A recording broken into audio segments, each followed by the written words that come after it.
Hey, thanks for clicking on the video. This is going to be another episode of SNTR Gaming News, doing a breakdown of God of War PC gameplay.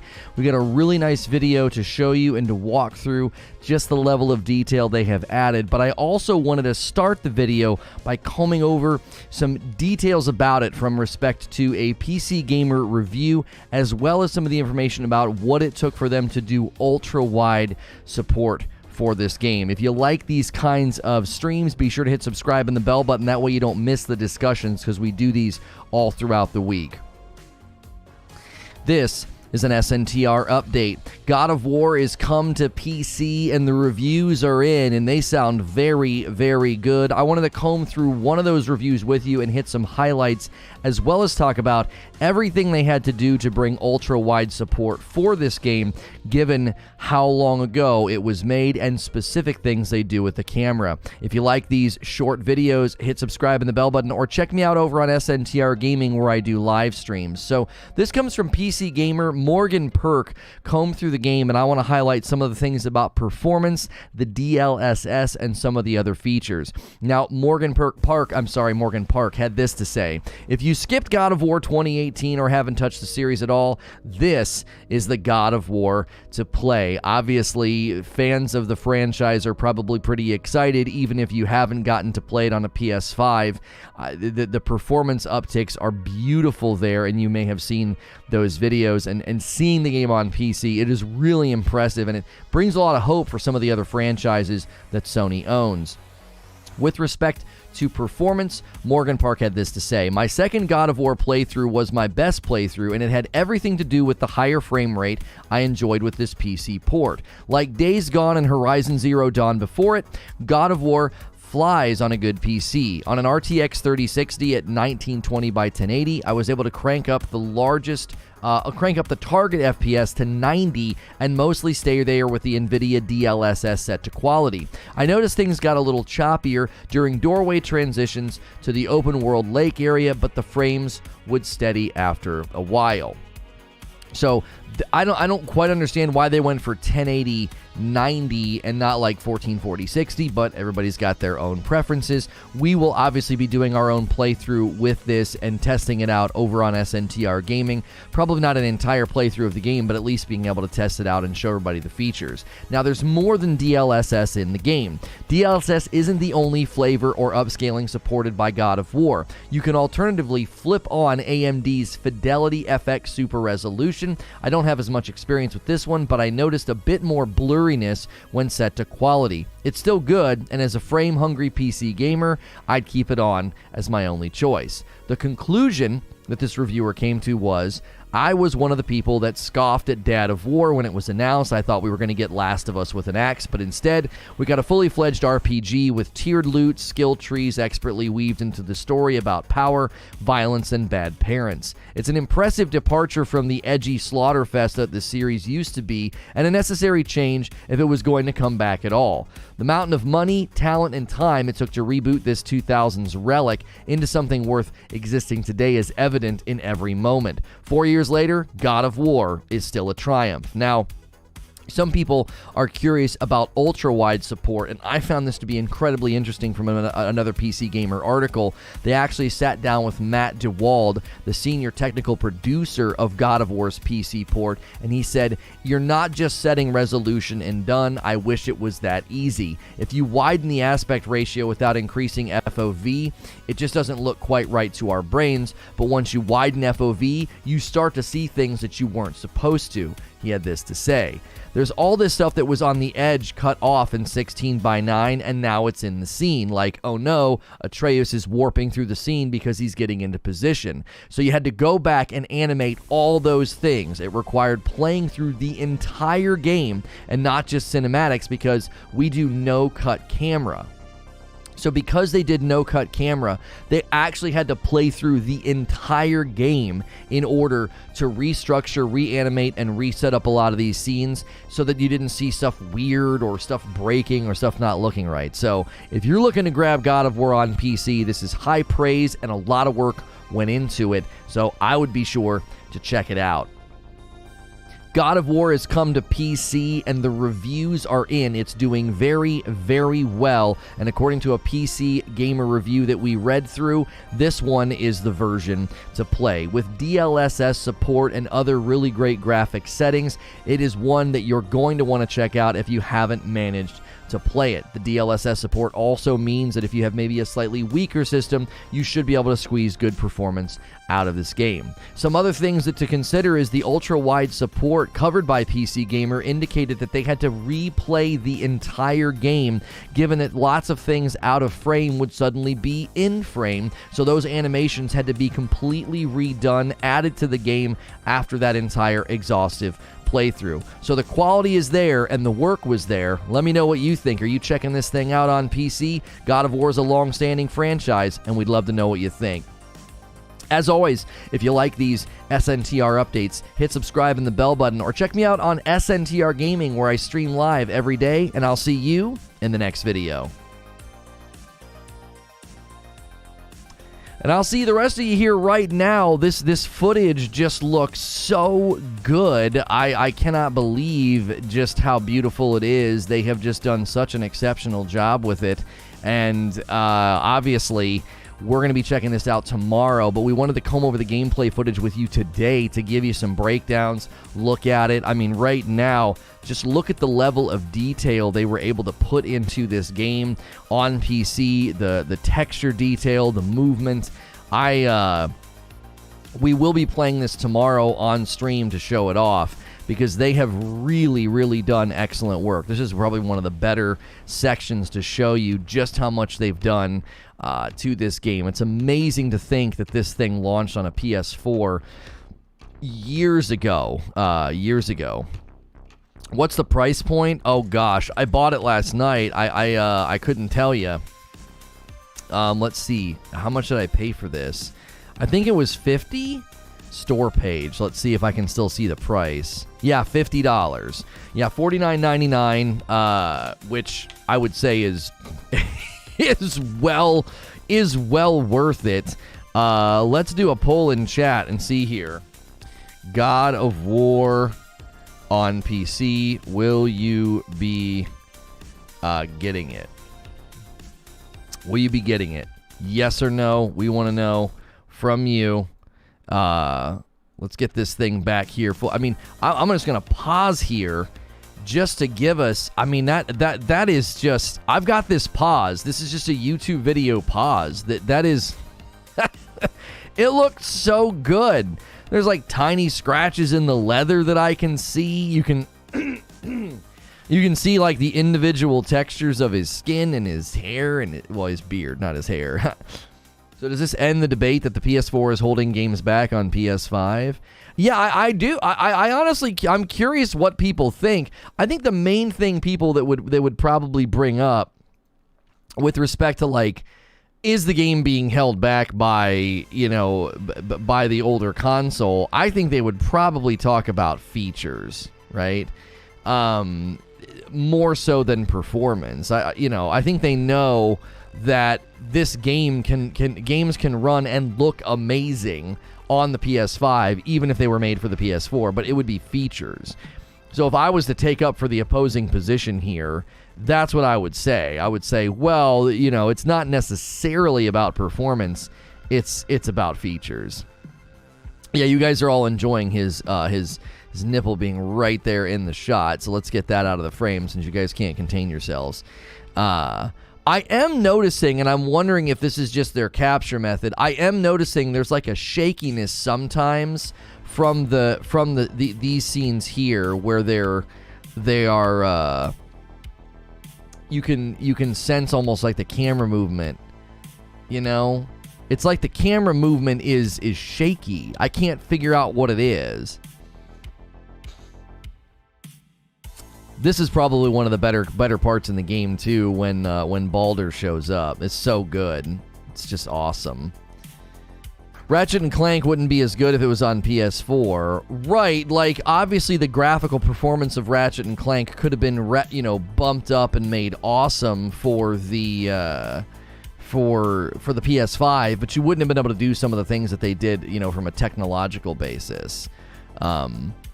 some of the cinematic camera work in this does look a little weird with the port. And again, I don't know. They do a no camera cut style, and you're missing some of that because they're chopping up the footage a little bit here. As far as performance goes, this scene's a little bit dark, but you can see the fluidity of the combat is very, very good. Yeah.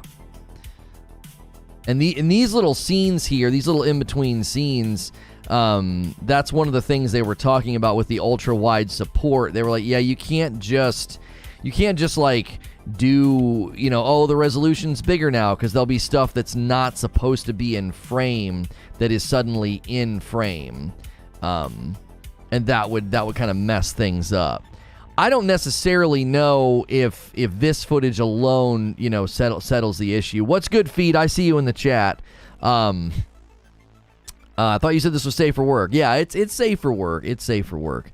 I'm gonna let the footage go a little bit further. We don't want to just completely cannibalize their video that they've put up. This is on what channel is this on? If you want to watch this later, it is on PlayStation Access, the PlayStation Access channel. That's the name of the channel. I don't think we'd be in any danger of running this footage. There's probably like 1,000 playthroughs out there with this exact footage running in it, but I just want to make sure and we advance it a little bit. The Balder fight's pretty long. Yo, good morning, Craig. If you're new and tuning in, take the poll at the top of the chat. God of War on PC. We are doing sort of a gameplay breakdown here today, looking at gameplay that is available on the PlayStation Access channel. A good 4K video was uploaded, I believe, yesterday, and the reviews are coming in saying very, very good things about this game. And this is like basically one of the earlier fights that you get to experience. The seemingly unkillable Balder, a really, really good showing here of all of the graphical improvements that they've done to bring this game to PC. And Kratos is just not having it. Curious if you guys are going to be buying it. That's what the poll at the top of the chat is for. Yes or no? You know, are you interested in getting God of War on PC? I actually, funny enough, I actually never played the originals. Oh, am I off in Discord? All right, hang on. Sorry, Discord. I'm muted. No. Why is that not posted? It's fine. It doesn't even look toasted. Oh, I was like, did you not even toast the bread? It's just like, it's gonna be soggy. Thanks, Mama, for my sandwich. The Witcher is getting a new DLC soon? Really? It's definitely camera shake. It's like a handheld camera, which I hate. It's dynamic, but it's so distracting. Maybe it's just less noticeable. Maybe the camera shake is less noticeable when you play on PS4 or PS5. I'm not seeing a camera shake. I'm seeing almost a jitter. Now, again, whatever they use to capture could be, you know, it could be causing it. Like trying to show a really, really, you know, high definition game in 4K on YouTube. It could just be running into issues with just looking good. I mean, I don't necessarily think, you know, I don't know if the game itself is going to have those issues. It could literally be the video that they uploaded. Why is that skinny man so strong? Well, I'm not going to spoil it for you. You got to play and find out. His name's Balder. And do a little research, you find out, you know, who he is in the grand scheme of things. I like in this game when Kratos says boy. Yeah, that was a good time. That's really all you need, you know, boy. Read it, boy. I'll say that to my son, you know, he'll be looking at something, I'll be like, boy. And he'll be like, boy. He like tries to do it back. I'm like, read it, boy. That's it. That's the footage. Yeah, oh, hang on. I turned off the overlay. That's the footage. That's what they've got. So I can, I'll rewind it so you guys can see it from the beginning, from the very, very beginning here. Let's get this going again. So they basically uploaded the first 15 minutes of the game to PlayStation Access. If you're interested in God of War PC gameplay, doing a bit of a breakdown today, looking at all the different things that they did to this, the high fidelity resolution, the DLSS support. Lono's talking about frame skips and stutters, and I see that too. That's not the camera shake, completely different, but yes, very likely the capture method or the video. Yeah, I have a feeling, based on all the reviews we read, that it's their capture method. I don't necessarily think that that's how the game's going to perform. Based on the reviews that I've read, I didn't see anybody saying that like the cinematics were shaky. Oh, his eyes were closed there. I was like, man, he looks weird. What's he doing with his eyes? I thought his eyes were like opened and like all smoky. I was like, I don't remember that happening in the game. The DLC is going to be based on events of the Netflix series. Oh, well, I guess that makes sense. That's not a bad, as they call it, cash grab. That's not a bad cash grab. If you're new and you're just tuning in, make sure and hit subscribe. That way you can talk in the chat. We do variety gaming news coverage here all throughout the week, and we appreciate you being here with us this morning. I am a Safe for Work broadcaster, and usually I'm in this scene, and we basically are in the background of a lot of people's days throughout the week. I'm like video game radio. We will also be covering later today the, what is later today? I just totally freaking blanked on it. Elden Ring and its release date having a surge of interest that we want to make sure and cover, and hopefully you're enjoying little spurts of gameplay of God of War on PC. I'm just going to interrupt the footage periodically. This footage is probably the safest footage to show because it's in probably hundreds of Let's Plays on YouTube, but we definitely don't want to just sit here and hijack, another channel's content and not give them credit. It is on the PlayStation Access channel, but we did want to give people a look at the gameplay. I will be checking it out tomorrow. I've already got it installed on my PC, so if you want to see sort of live interaction with this game, I'll be doing that tomorrow. I'll be playing with a controller. I will not be playing mouse and keyboard. They're playing mouse and keyboard in this footage.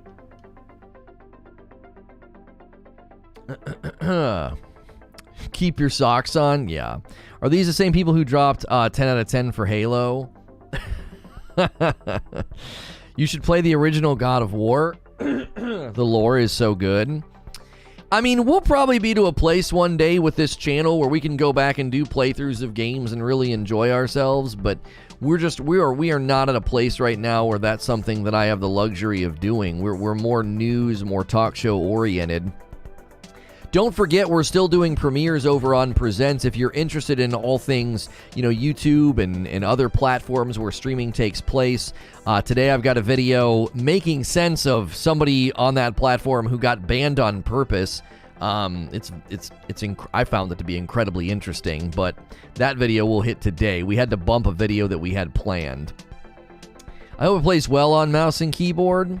Yeah, I didn't read. You'd have to go try to find some reviews and see who played it mouse and keyboard. The PC Gamer review, potentially, because it's PC Gamer, I would think maybe they're playing things mouse and keyboard. I don't want to assume though, especially when a console port is in play. When we have a solid release info for Elden Ring, that would be great. It's if it's such a good launch plan in window, I may be taking that Friday off. Oh, you mean the actual launch day plans? I was going to say we know the launch date of the game. I think that's not in doubt. So welcome in, smash the like button. Good to see everybody. If you've never been here before, a lot of folks call me Lono. Name of the channel is SNTR Gaming. We have a handful of channels, and this is the live show channel where we do live video game news talk show format. And we like to hear from the audience, and so that's why if you subscribing's totally free. You can talk in the chat and share your thoughts on PlayStation games coming to PC. What do you think about that? Have you played any of the PC ports, whether it's Horizon Zero Dawn or Days Gone, and now tomorrow being able to play one of, I would argue, the most iconic PlayStation games, God of War. Probably the most iconic character at the very least, most recognizable. Between him and Aloy at this point, they are some of the leading, I would say, characters for the platform and getting the chance to play those on PC. Now we're going to see a little bit of gameplay here. Yeah, this gameplay footage is mouse and keyboard. You can see there they're picking things up and interacting with things. Tattoos with a $50 tip. That is so generous. Starting a new job in 3 weeks and wanted to show appreciation for keeping me entertained at my old job. A rising tide lifts all boats. Appreciate you, buddy. That is extremely kind. Congrats on the new job, Tattoos. Enjoy it, man. Can you play at midnight tonight? I can show. Does it tell you in Steam? Does it give you like a countdown? I don't know if it does that or not. Because I have it installed on Steam. I don't think they ever did the countdown thing in Steam that I'm aware of. If you want to support the channel directly, you can do what Tattoos did. There's a $sign at the bottom of the chat. You can send tips. You can become a paying member. You could support one of our sponsors. I got disc plates behind me. I'm wearing a shirt from 80s Tees. And we have our own coffee, and the coffee is ours. It's not some other company. No countdown, says Grizzly. Okay, thank you. This would be difficult to play mouse and keyboard. It shows me 27 hours. Well, that's a little concerning. Oh, wait, I think we saw this in an article. I think we can play tomorrow at 11 a.m. Eastern. I think that's the release window. I think I have the answer for you. I do not believe you will be able to play this at midnight tonight. I believe God of War PC will be available at 11 a.m. Eastern tomorrow. There it is. Otanar's you are the man, the woman, the person, whatever. You're the man. There it is. 11 a.m. Eastern. I was like, it just suddenly hit me. I was like, I think I looked at this yesterday. So be sure to tune in tomorrow. We'll be jumping in around noon. We'll do our morning show, and then we will be jumping in around noon. So appreciate seeing new names in chat. Not just new names, but helpful names in chat. It'll be available at 8 a.m. Pacific. Thank you. There you go. That's what you like to see. Brand new subs giving us the information that we're looking for. If you've never been here before, yeah, it is late. If you've never been here before, we cover all kind of different games. Every Friday is From Friday. So God of War is getting to kind of sneak into a From Friday. Getting to sneak in. On From Friday, we talk Elden Ring in the morning, because that's the most prevalent From Software game to talk about right now. And then we play through From Software games in the afternoon. So if you've never really delved into a Dark Souls game or like Sekiro, you'll enjoy my playthroughs, I think, because I get really angry and I rage, and I'm new. It's my first Sekiro playthrough, and we just recently had a Dark Souls 3 playthrough. So God of War is getting to sneak in tomorrow and be a part of From Friday. This is one of the better sections, I think, to show the lighting and the texture that you're going to be able to enjoy on PC. Just a great, really, really great shot there of Kratos. So many intricacies to the difference in texture from his beard hair to like the fuzz or the fur on his armor to the leather. Just the way the lighting hits the different pieces of the leather. It's just very, very well done. There's a rumor that the next From Software game is going to be an Armored Core. We covered that this week, actually. The Armored Core leak looking to be their next game. That was actually something we covered second day this week. I believe it was Tuesday when we covered that. Played on the hardest setting in honor of Souls games. Oh, golly. I guess we could do that. You guys just like me. You just like to see me suffer. You really like to see me suffer. Take the poll at the top of the chat. Let's see what the poll results are already. A lot of votes already. God of War on PC. Will you be getting it? It's split right down the middle. So make sure and take that poll at the top of the chat. I'm actually anxious to see what they do with Atreus, because I really like him. I like what they do with him in this game. It's very, very good. It adds to the gameplay. The stuttering might be a hardware issue for some GPUs that they'll patch, according to an IGN reviewer. Oh, wait, so Dylan, are there reviews acknowledging some of the stuttering that we're seeing? Because I'm seeing it. It's like, it's not in the gameplay, thank goodness. It's only in these cinematic scenes. It seems like there is some kind of a stutter. The hardest setting is more difficult than any Souls game. Have fun. Yeah, you said that, Eugene, that God of War on the hardest setting is actually harder than a Souls game. You've said that. I wonder if other people would agree. I'm not getting it. I've got it for PlayStation. It does look beautiful, though. When I played this on the PlayStation 5, it was extremely tempting to replay the entire game. It really, really was. I was thinking about it. Toshibo says, I agree. Or Toshibo. Is that Lono all tatted up? No, that's the guy who plays Daniel Faraday in Lost. He also plays the interpreter in Saving Private Ryan. He's a brilliant actor.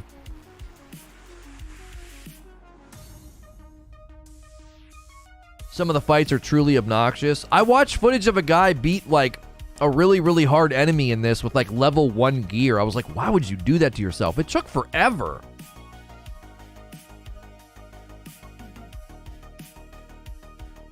He was God tier though. He was God tier. Oh, is the actor's name Jeremy Northam? That's his name? I should probably learn his name because I like him so much. He was so good in Lost. He was so good in Saving Private Ryan. He is magnificent in this game. He is just excellent. I would love to see him play a villain in a movie because he's so good in this.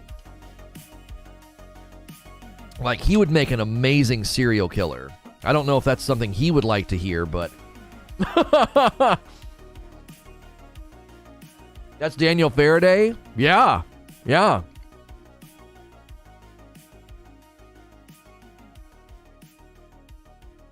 God of War releases on PC, mods a few minutes later. Yeah, Yoda holding an axe. There you go. With little Grogu. Oh, that's great. That's great. You love to see it.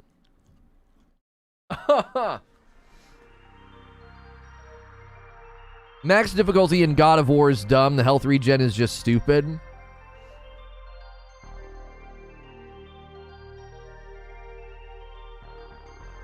I think 90% of the games that are harder on hard are harder than Souls games since they just give them more and more health and damage, and that's harder. Yeah, I tend to agree with what you're saying. I wonder if sometimes that's why people just don't play Dark Souls games, because they assume that, like, oh, it's just going to be cranked up difficulty with health and damage, you know what I mean? His name is Jeremy Davies, not Northam. Oh, Jeremy Davies. Okay, thank you. Let's not talk him out of it, guys, says Fazimoto. A God of War movie coming by Sony? Very possible. Yeah. Isn't it been confirmed?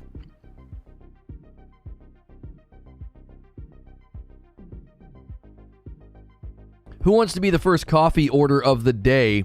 We've not sold one yet. I've gone back to light roast, and it is just absolutely wonderful. I am just so thrilled with how good it tastes. If you are a coffee drinker, you should really consider trying some of ours. It is mine. It's not some other company you're buying from. We have a light roast, a dark roast, and a holiday blend. It all has balanced acidity, so if you're a coffee drinker, I really recommend trying at least the light or the dark. Most everybody who's tried it has come back many times over. The chat can tell you how good it is. I miss actual difficulty, like when games used to have different enemy logic models, such as more aggressive or better tactics. Instead, now hard just uses the Bethesda model with health sliders. Yeah. They should remove the health regen, says MJ.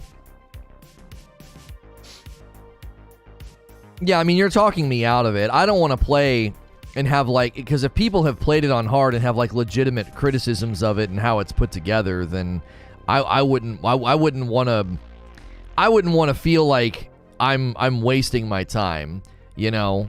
So that's the end there. We can watch that multiple times throughout the day. We can sit kind of maybe mainframe here and just see what everybody thinks. Batista doesn't have the voice, and that's just as important as the physique.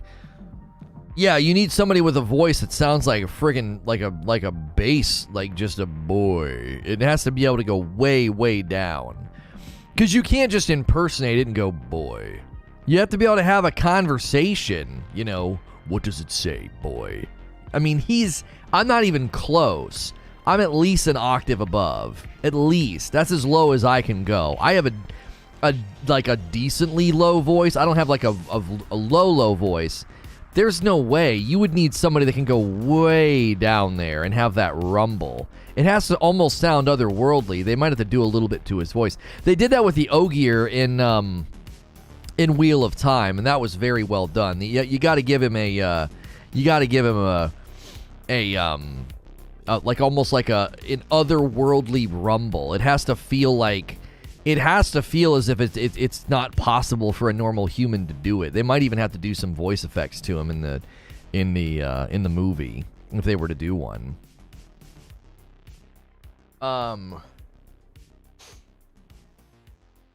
If you're just tuning in, we're combing over God of War gameplay, God of War PC gameplay, doing a bit of a breakdown for you. We've watched this a few times already. It's about a 15-minute video. It's over on PlayStation Access. Be sure to smash the like button and hit subscribe if you're enjoying the show and the conversation with everybody in chat. Batista has stated he's too old to be playing a role without his shirt on, hence why the next Guardians movie is his last as Drax. Oh, really? You can fix it in post-processing, though. I'm pretty sure they did that with Christian Bale and Batman. Yeah. You don't want it to sound overdone or digitized, though. I think that's one of the main issues I'd be concerned about, right? Check Discord. Hardest difficulty is anything but sliders. Enemy behaviors, placement and encounters, tweaking everything to make it threatening as possible. Best of all, you cannot change difficulties once you start a game on this mode. So if you suddenly realize you're in way overhead, you'll have to start a new game. Don't be sorry, be better. Oh, golly, is that the hard... So Give Me God of War is the sort of thing reserved for people who wrestle polar bears in their undies. Maybe not quite that, but it's the most difficult mode in the game. We haven't just made you weaker or enemies stronger. We've looked at enemy behavior, placement, and encounters, as well as tweaking everything that to make it as hard. Why is it typed like this? To make it as threatening as possible. Best of all, you cannot change difficulties once you start a game in this mode. Yeah, that's... I don't think we'll be doing that. I don't think we'll be doing that, chat. That doesn't sound like a win in my book. That sounds like a nightmare.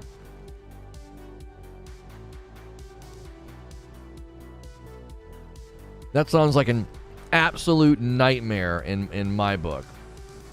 No, not Nick Offerman. No, he's not big enough. He's probably too short.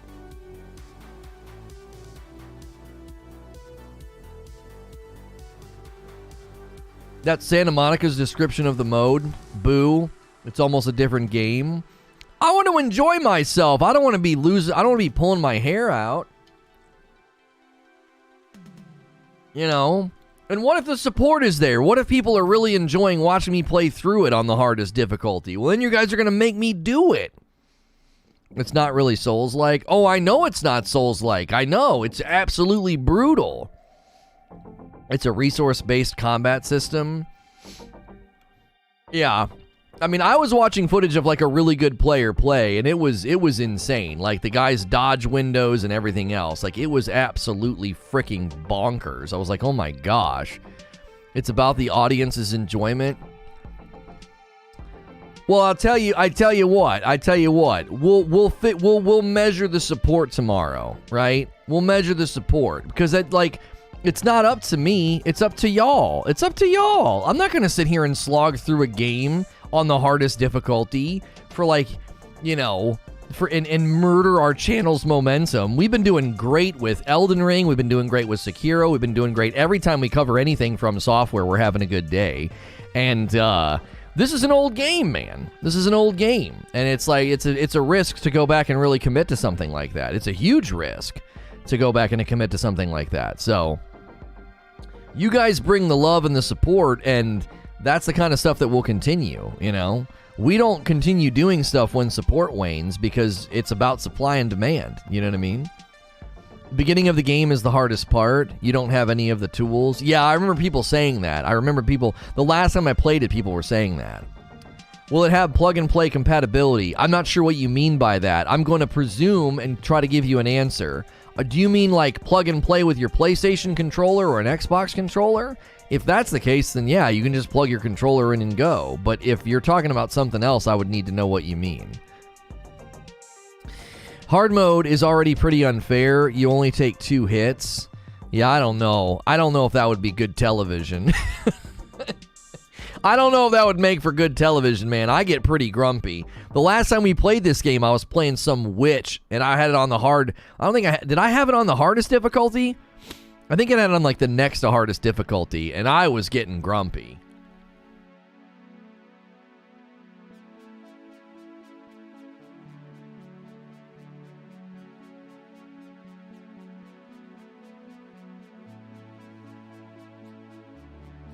People in chat are debating who would play Kratos in a movie. Graham McTavish?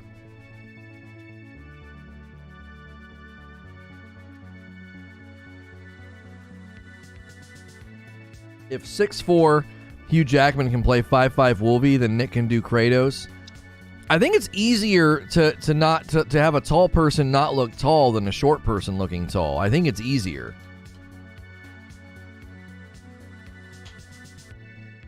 God of War on PC scales the Steam sales charts after glowing reviews.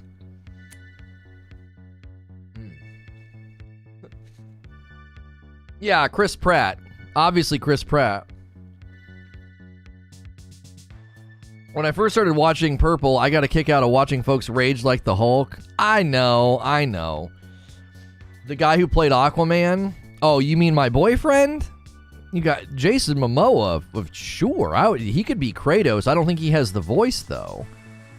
He has the physique. Boy, does he have the physique.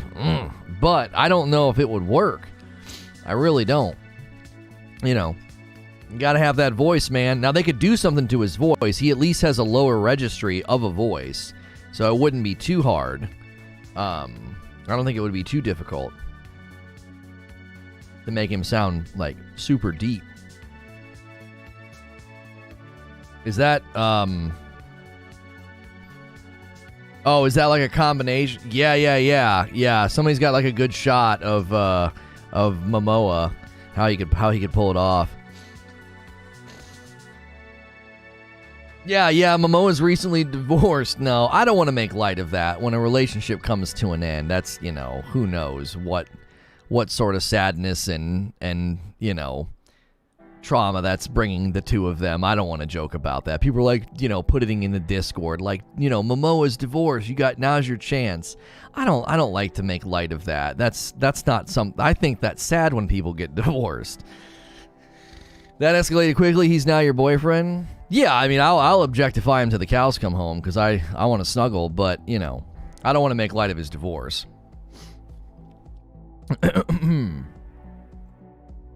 Okay, I'm just considering camera placement too when we play tomorrow. I could probably go right here and like go a teeny bit smaller. I think that would work pretty well. We could probably go down here, just in between. That way I'm just like a part of the UI and I'm not blocking anything. That might be good. That might be good. Although blocking Atreus' arrows is not that big of a deal. It is nice just being in the corner. What makes something Souls-like versus not? You'd have to analyze the combat. Where's the difficulty derived from? What happens when you fail? What happens when, you know, what sort of resets do they do to the player? What sort of pain? You know, is there a currency that you lose if you don't get it back? Right? You know, there's a lot of things that would go into analyzing a game being, you know, whether or not it's a Souls game. Yeah, the bonfire mechanic, a currency mechanic. There's a lot that goes into a Souls game. A lot. Yo, good morning, Daniel. Mart says, enemies become damage sponges on Give Me God of War difficulty. It also kind of breaks the level system in this game. I'm seeing far too many criticisms of Give Me God of War to make me want to play it. I really am. I'm seeing way too many criticisms. You guys know how I get. Like, once I see a criticism and an angle, I can't let go of it. It'd ruin my whole playthrough. I would just be a grumpy man.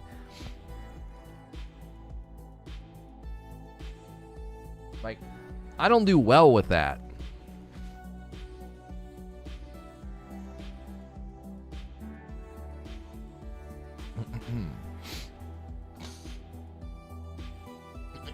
You wouldn't enjoy it, says Eugene. I don't think I would. I wouldn't mind playing it on a hard difficulty, but not the hardest. Is there an agreed upon sweet spot for this game in the community? Is there like a God of War community that agrees, like, here's the sweet spot for difficulty? Like, if you want to be challenged, but you don't want to be, you know, incredibly irritated. You know, when's the release date? Tomorrow at 11 a.m. Eastern. We will be playing it. Fine, I concede, says Fazimoto. Hard was mostly fine, in my opinion. Young Crisis Actor says the same thing. Hard difficulty is definitely the sweet spot, no doubt. I was watching Monster Hunter, and it reminded me of Soul's gameplay. Soul's gameplay is not the first. There was even Zelda with that same gameplay. I'm not sure what you're disputing. No, I don't think anybody was saying, like, sword and board, like sword and shield gameplay or melee-based gameplay is what defines a Souls game. As I said, I listed, like, I think 5 different things that would have you saying whether or not something is a Souls game, right? You know, the combat. How is the combat flow, right? Is it parry-based? Is it block-based? Dodge-based? Is it very action-adventure? Do you have, like, all these abilities at your disposal? Can you do something like he's about to do right here? You know, because a more action-based combat system would have lots of abilities. Those abilities would be on cooldowns, as opposed to being purely about your ability to, you know, use melee and then your damage mitigation of, like I don't know,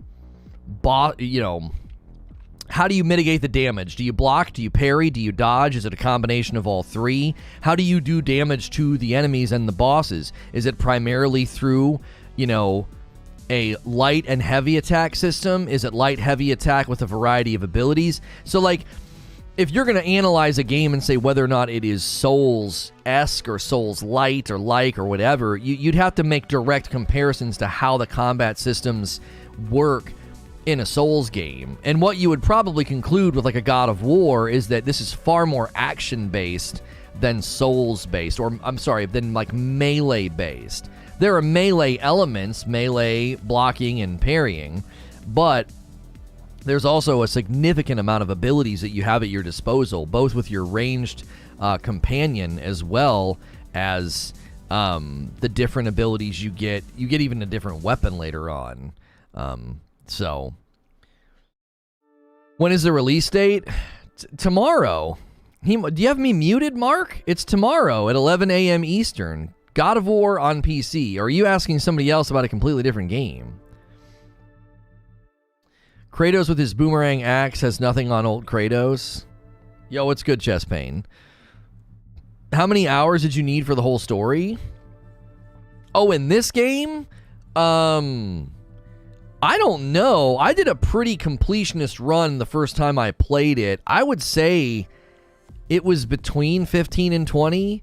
If you just did a straight run through and you avoided exploration, avoided some of the side issues and stuff, you could probably beat this in what, maybe 12 to 15? It's a pretty beefy game, honestly. It's not short. You're not going to make quick work of this game. You're not. You're likely to get caught up in the exploration and some of the open world aspects, some of the side aspects. And if you do that, you're easily going to clock in 20 hours. Easily. God of War has much more prescriptive combo and ability system compared to Dark Souls. Right. Like, and that's the thing. That's what if you're wanting to call a game a Souls game, this would not be a Souls game. Question about the God of War footage. It looks like it involves a lot of QuickTime events, kind of like earlier God of War games. Can you briefly talk on that? That's actually a very good question. I would say about 70% of the combat does not get boggled down into QuickTime events. This fight in the beginning with Baldur is very much an outlier. It is an outlier. Now, a lot of the enemies have QuickTime kind of execution endings, you get them low enough and it tells you to go back and do, or go up to them and do something, right? And then it initiates a quick time event that brings them to their death. And those are amazing. Those are well worth it. You're not going to be like, oh, here comes another quick time execution. No, it's a very good immersive way to make you feel like a god. Like, I think they do a very good job with it. So the Baldur fight is pretty much an exception. Now, there are sections where there are quick time events. You'll like go into a room and like somebody does something and takes you by surprise, or something happens. But it's not like every time you go into a room and fight a boss, it's a series of quick time events, right? The Baldur fight is supposed to exhaust you and make you feel the way that Kratos feels at the end of the fight. You're like, my gosh, it's finally over. Because he just keeps getting back up. He's meant to be this annoying punching dummy that seemingly won't die.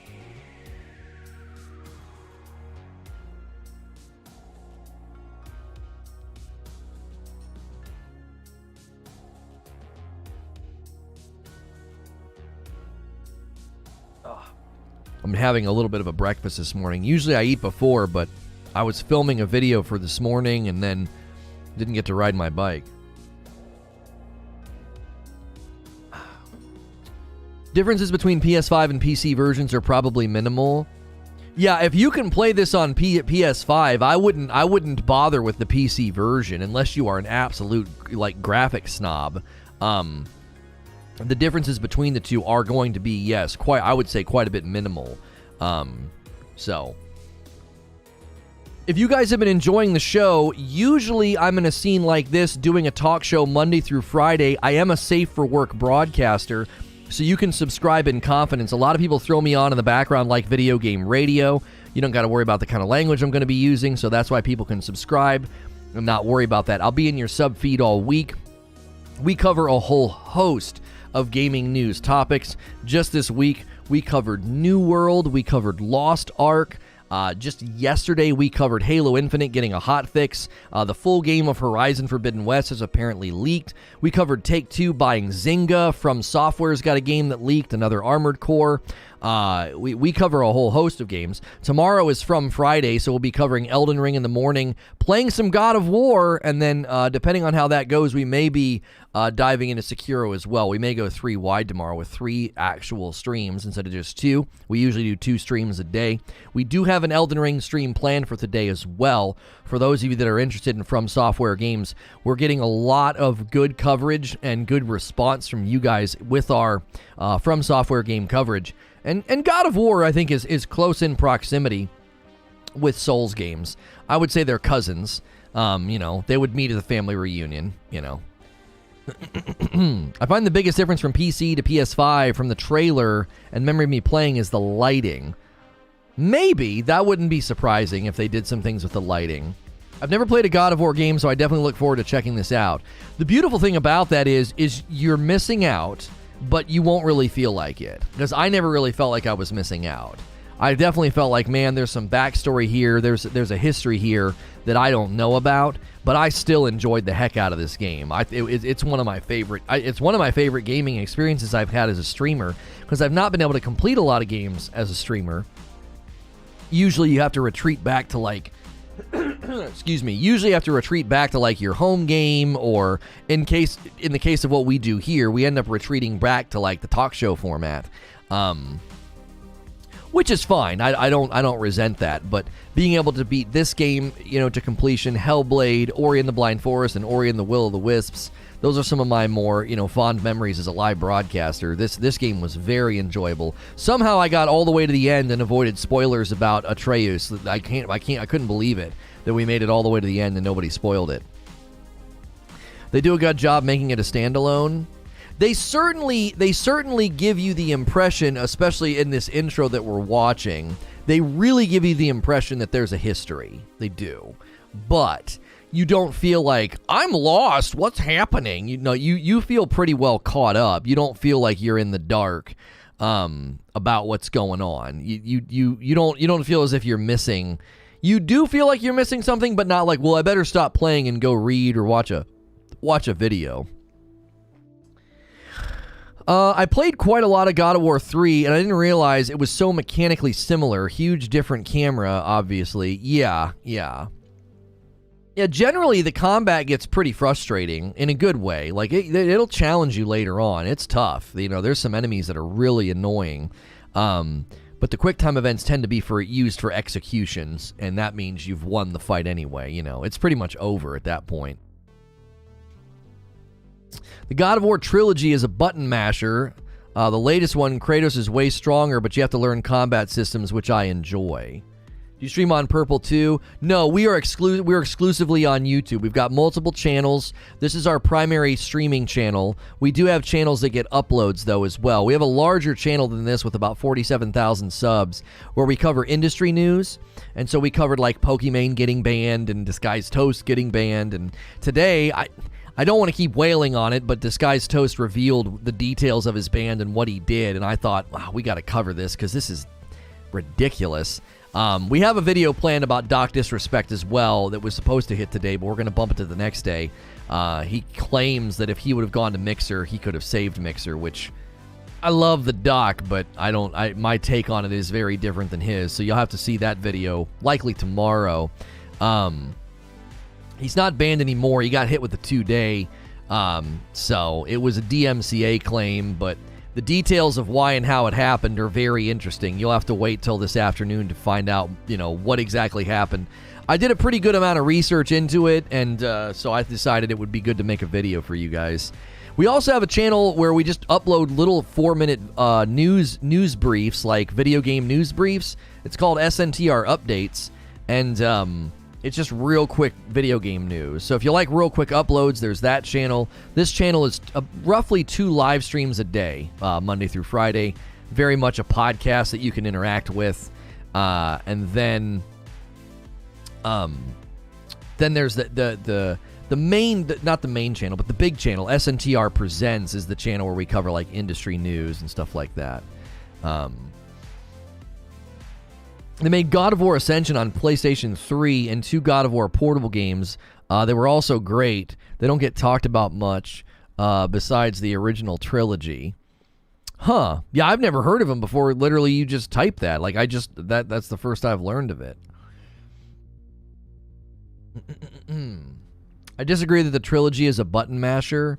Yeah, I wouldn't be able to dispute that because this God of War is the first one I played. I think you're going to really enjoy Metroid Dread once you get a couple hours into it. The Emmy robots aren't as disruptive as some people make them out to be. I don't know if I'm ever going to be able to go back and play it. I tried to go back to it, Nova, and that's not a game you can go back to. Like, I just completely I didn't have the controls down. I didn't know what in the world was going on. And so I don't know if I'll ever be able to go back to it. I know it's good and it won awards, and I started to enjoy it. The day my journey with it was pretty rough. Like, I got pretty annoyed, and then like I slowly but surely started to really enjoy it. But at the same time, it's not a game you can go back to because you lose your bearings. You know, I was like so confused when I tried to go back to it the other day. I was like, I don't know what in the world I'm doing. God of War Ascension multiplayer was fire to me. The original trilogy was much more hack and slash than 4, says Sinos. We want to hear from you. Holy cow, a ton of votes on this poll. God of War on PC, will you be getting it? 755 votes and climbing. It's split down the middle. More people saying yes, 55-45, but still pretty much a split down the middle. Thank you if you've come in and taken the poll. Remember to smash the like button as well. If you want to chime in and join the conversation, hit subscribe. Subscribing is totally free, and it does support the channel. It ensures I'll be in your sub feed all week with live gaming talk shows like this. Usually, we are in this scene, breaking down the news, and then, I'll go to this scene to show you stuff. And obviously today, since we're doing a gameplay breakdown, we've allowed this sort of opening 15 minutes of God of War PC gameplay to just sort of loop and just continue the discussion so new people can come in and get a glimpse at how good the game looks on PC.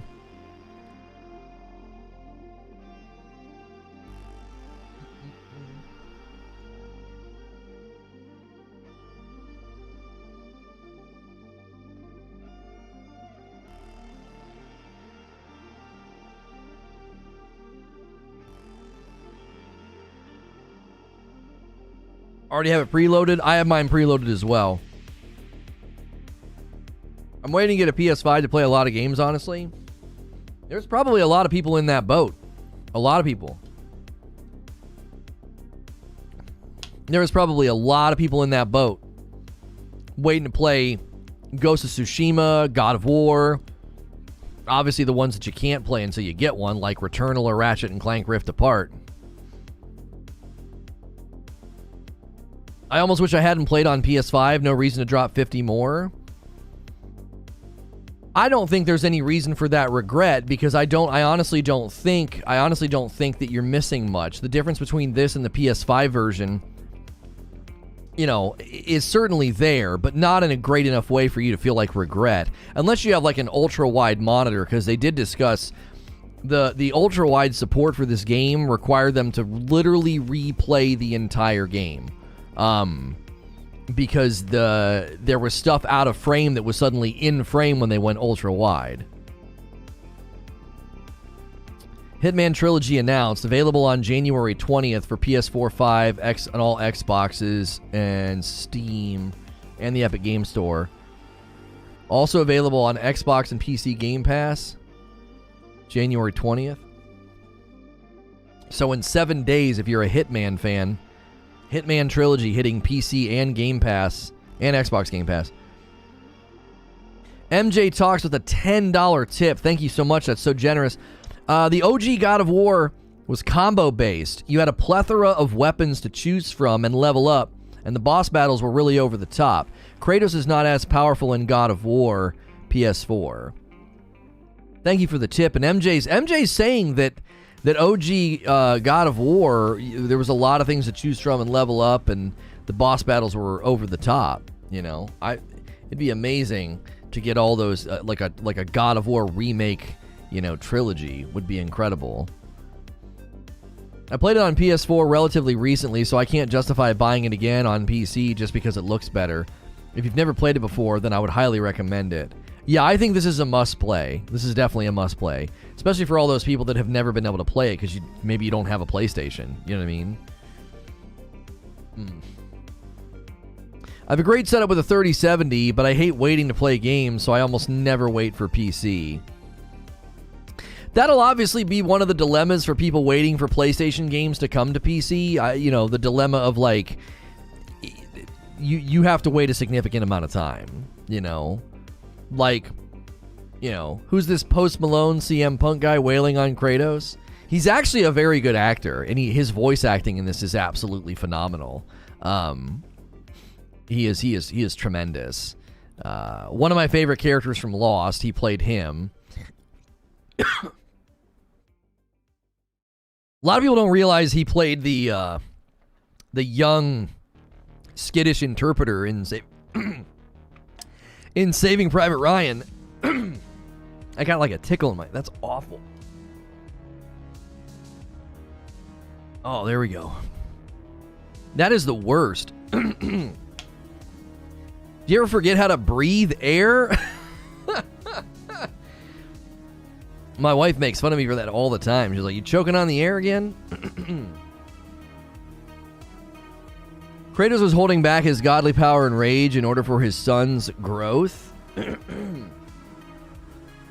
So it's your argument that in this fight he holds back? What gives you that indication? It looks like he almost dies. I don't know if he can. Well, yeah, he can die. Assume the skinny guy is a god or something? Yes. Otherwise, the enemy balancing may need work.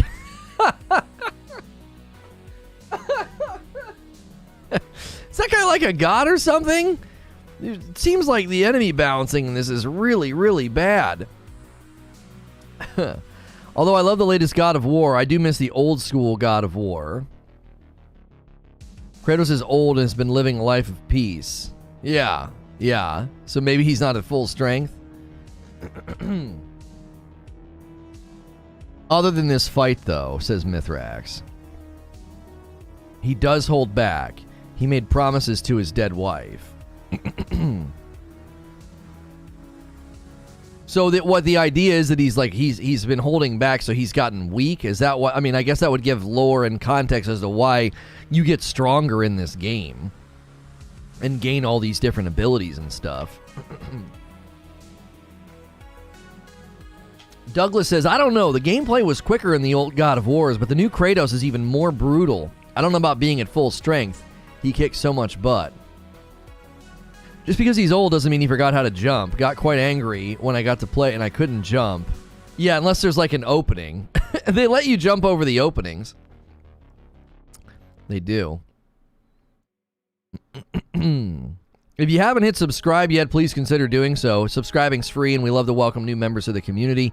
If you're enjoying the footage and the coverage and the conversation, hit the like button as well. Those are free ways to support the channel. If you want to support the channel directly, you can hit the $ at the bottom of the chat. It lets you do a tip or a paid membership.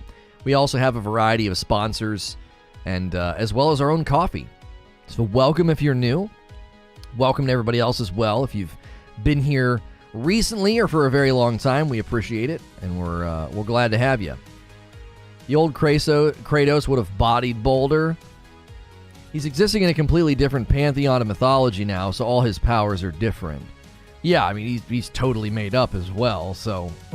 I mean, they all are made up, I guess, aren't they?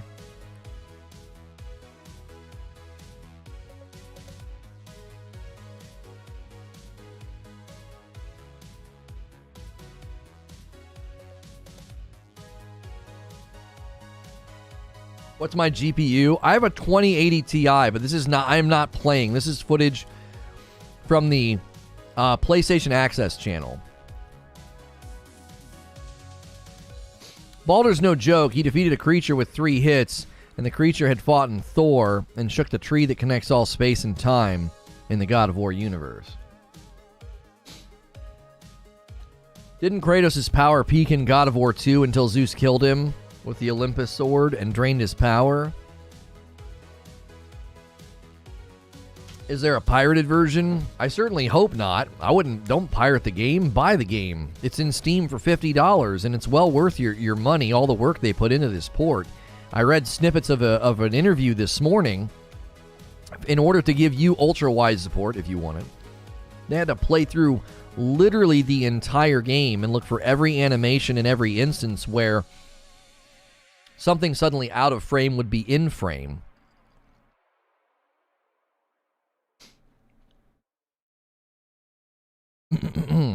All the people in the games are gods, and he kills them. Kratos is the God of War. Has it really been 4 years? Yeah, it has been. Yeah. Is this an early access? No, it launches tomorrow at 11 a.m. Eastern. A $10 tip from Freddie Jackson. I never had coffee until I had your coffee, and it was pretty good. There's a nice endorsement from a viewer. If you want to check out our coffee, you can go to ragelessroast.com or use the coffee command. Thank you very much for doing that, Freddie. Looking for who will be the first coffee order of the day. No one's claimed the crown yet. Zeus drained his Titan power, and when he killed him in God of War 2. Yo, what's good, Wheezy? Did you get any sleep, Wheeze? I saw that. What, you clocked like 6 hours yesterday. This man's deep in Monster Hunter Rise. Deep in there. He's been frothing at the mouth for a while for that game. Will it run on high settings on a GTX 1660? No, it will not. You got a little sleep? Okay. Won't be 4, but 2 is very likely. Oh, if you guys are debating when PlayStation 5 games or when PlayStation games will come to PC, I agree with Eugene. It's going to be 18 to 24 months. 18 to 24. If they do it after just 1 year, I'll be shocked. Now, if PlayStation 5s get to really good saturation, and the sales slows down, like if PlayStation 5 sales are slowing down and kind of plateauing and they're more predictable in let's say, 2025 or 2026, I could see by then them saying, yeah, we're going to bring all of our games to PC 1 year after launch. but I wouldn't know. Prior to 2025 or 2026, if a game hits the PlayStation or the PlayStation 5, you're going to wait 18 to 24 months before it hits PC. That's my prediction. I think, and Eugene's made a similar prediction, that it'll never be earlier than roughly, 2 years. I could see maybe 18 months, year and a half. The only way you're going to get games a year later is if PlayStation 5s have hit a very, very strong saturation rate, like a high adoption rate, and that the sales of the PlayStation 5 are more predictable. Maybe the demand has plateaued. I could see them saying, well, we can wait a year. A year is a long dadgum time, truth be told. You know what I mean?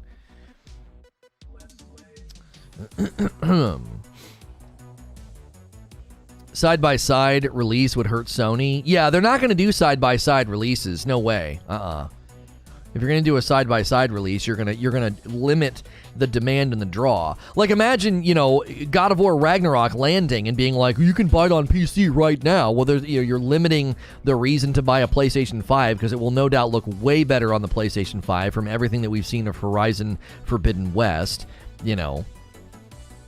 So, do you think Last of Us will come to PC too? Yeah, I think so.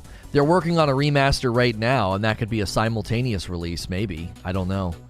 At least there's a rumor they're working on a remaster of it. They're working on a director's cut of Last of Us 2, according to things I've seen as well.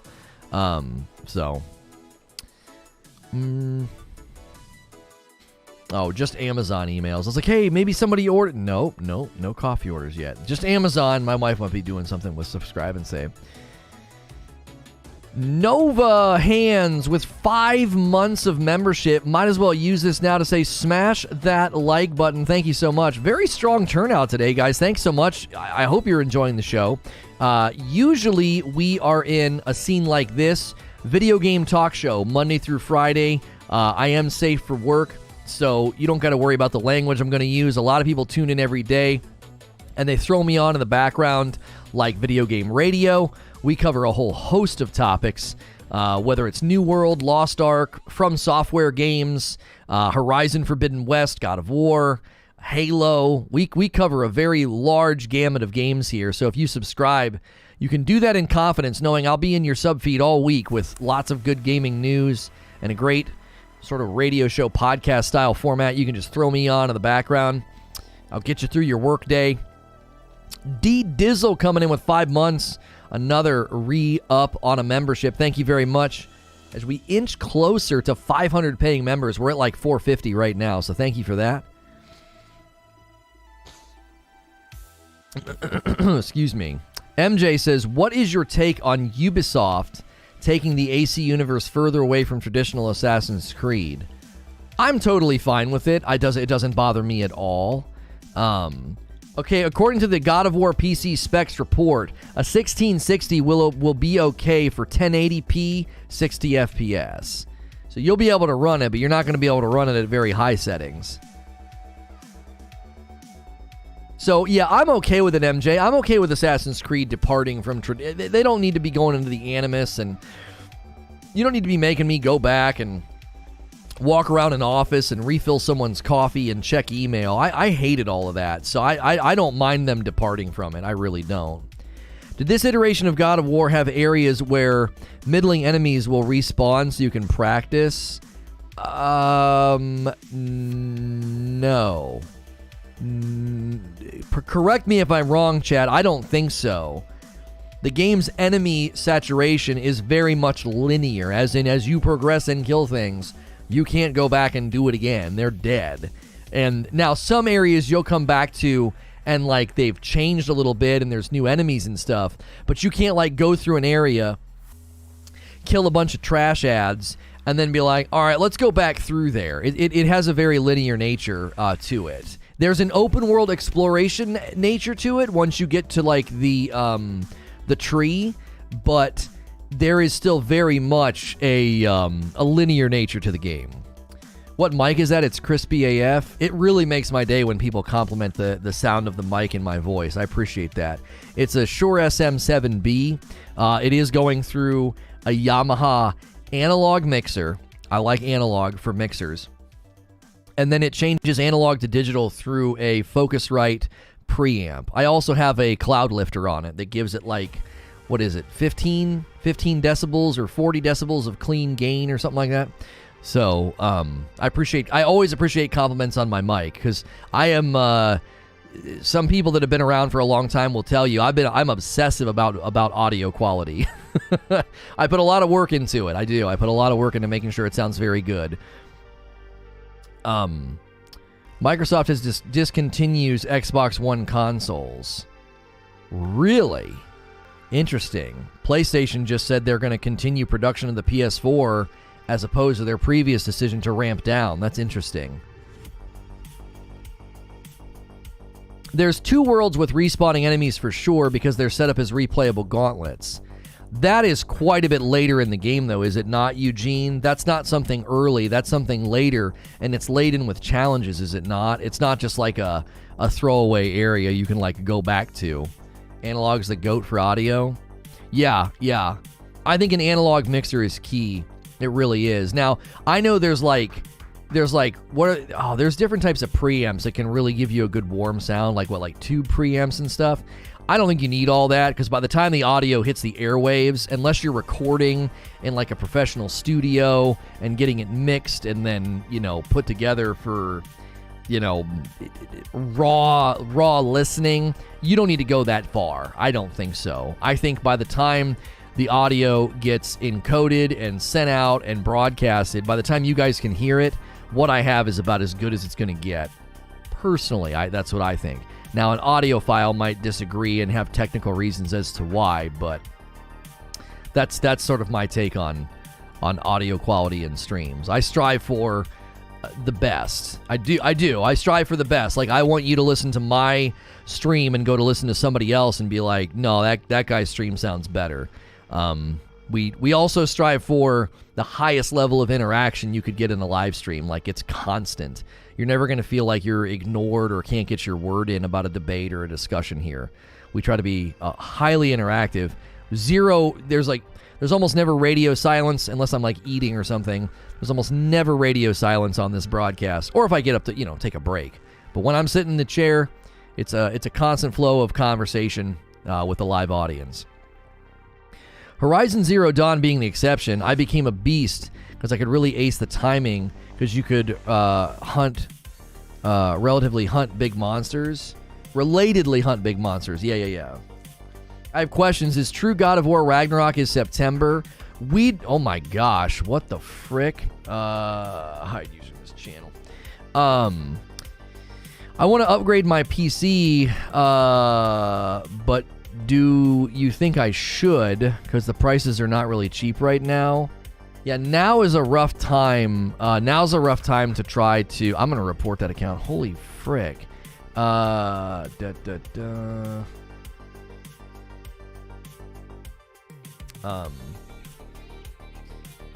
do you think about... I won't be playing that or covering that. We'll be covering primarily Horizon Forbidden West and Elden Ring. We don't really discuss or cover that game here. We are more niched down into MMORPGs and RPGs here. So the Witch Queen DLC won't get any airtime here. We are way more focused on games like New World, Lost Ark, Elden Ring, Horizon Forbidden West, God of War, Ashes of Creation. That's kind of where we land on games and gameplay and coverage. Plus the coffee, Team Dark Roast. Yeah, I'm always ignored. No, you're not, Mithrax. Helheim lets you play multiple enemies, but it's challenge based. Yeah. I don't know. I don't know how an account like that gets through, Poopsack, but whatever. Hope everyone's all right. Hope not too late to the stream. Well, Smokeback, we were actually talking about this a little bit ago, and you gotta leave. You can't come this late. I'm just kidding. Welcome. It's fine. It is greatly appreciated when you guys are here right at the start time. I know I was late again this morning. 9 p.m. Eastern is my start time, and we've been having an issue with the dishwasher, and so my wife and I were discussing it. Like, I went upstairs to get my coffee, and I gave myself like too small of a window. I should have known better. I gave myself like 3 minutes. That's not enough time to get my coffee, make my wife's coffee, and come back downstairs. And but we're having issues with the dishwasher, and we're debating, repairing it. We got a guy that knows about these sorts of things, and he's like, you get a guy to come out, that's costing you. He's got to order a part. He's got to install it. That's costing you. He's like, it's an older model, so typically by the time you do that, you're close to the cost of a new one. So, a lot of times it's like, do we spend $300 and some odd fixing it, or do we just go for $550 and buy a nice new one? And so we'll probably be having to buy a new one. It's just not draining properly, and it's an old model. Our fridge probably needs replaced too. Stupid ice maker. Stupid ice maker. Yo, what's good? Always snacking. Lono ignores me all the time unless I compliment his hair. That's not true, MJ, but I do like it when you guys compliment my hair. Has Lono played God of War before? I have. I've played God of War completely all the way through, and we were doing a replay at one point. I can't remember why. Because we got pretty far. Maybe it was just when it came to PS5. Did we do a couple of play sessions of that? I think we did. We did that over here on this channel. Did we do it more than once? I feel like we only did it once when they did the update. When they did the update on the PS5. Yeah, 11 months ago, I streamed it for like 2 hours. Yeah, I don't know why I have this weird memory of replaying it and getting pretty far. Oh, I was playing off stream on my own just for the fun of it. Like, I picked up... Yeah, that's what it was. I picked up where I left off. Like, I played with you guys for like 2 hours, and then we knew it wasn't going to work as a long-term play session. This channel was a lot smaller back then. It was like 4,000 or 5,000 subs. It was about half the size that it is now. And we just couldn't, you couldn't do full playthroughs back then. We did a full playthrough of Resident Evil leading up to Resident Evil Village, and we did a full playthrough of Dark Souls 3. There's a playlist of that on this channel. Half those videos are on another channel, but it's all in a nice playlist for you. Lono playing off stream for fun. That's how you know a game is good. Wait, Lono plays for fun? 24 is the best TV show. Why? That was random. I don't know about it being the best. It got really formulaic after like season 3. It was like, let me guess, 24 seasons going to open up with Jack Bauer trying to retire, and he's got one last thing he needs to do, and he's going to get sucked back in. He's going to be like, all right, this is the last time. They did that like 3 seasons in a row. It was like, all right, Jack's trying to get out. I like the show, by the way. I really enjoyed the show, but it certainly got formulaic and a little predictable. I think seasons 1, 2, and 3 were probably the best. Really, really good twists and turns and surprises. Nina, holy moly. Good morning. Oh my, have you seen this man's hair? Immaculate. That's right. You play off stream? What madness is this? I wish I had more time to play games off stream. I still haven't gotten to finish the Ghost of Ikishima, and Ratchet. Ratchet's like a high-paying member here, and he's requested that that's what I play, because we have that tier where you can like request a game once a month, and we just haven't had a place to do it. We just haven't. I've considered when someone does that, it could be the last hour of the talk show, the second talk show, just because the first 2 hours would be exactly right. It would match the title and thumb, and then the last hour I could be like, all right, what's this game that you wanted to request? Were you pleased with the ending? I read the ending by accident, Donkey Sausage, and without watching it, it didn't sound like one that I would enjoy. I don't know. It sounded annoying to me. Jack Bauer stomping all over constitutional rights and making prosecution impossible since 1993.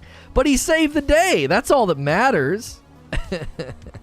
He saves more than he... Yo, good morning, Mac. I'm really on the fence about God of War on PC since they upgraded for PS5. If they hadn't upgraded it, it wouldn't be much more. I would be much more excited for the PC release. Oh, for sure. for sure. Like, if you have it on PS5, there's not a strong reason to get it on PC, Mac. I would not be like, I wouldn't try to encourage you to do that. Unless you're a graphic snob or you just love the game. You know? Ever thought about growing your hair out? Oh, I've had long hair before, all the way down to my shoulders. I got sick of it, though, and I don't know if I'll ever go back. I like it short. I'm significantly more of a fan of it being short now. I'll see pictures of it long and be like, oh, man, you know, I miss having long hair. But it's not all it's cracked up to be. It's not all it's cracked up to be, personally. It's a bit of a headache. It's a bit of a headache.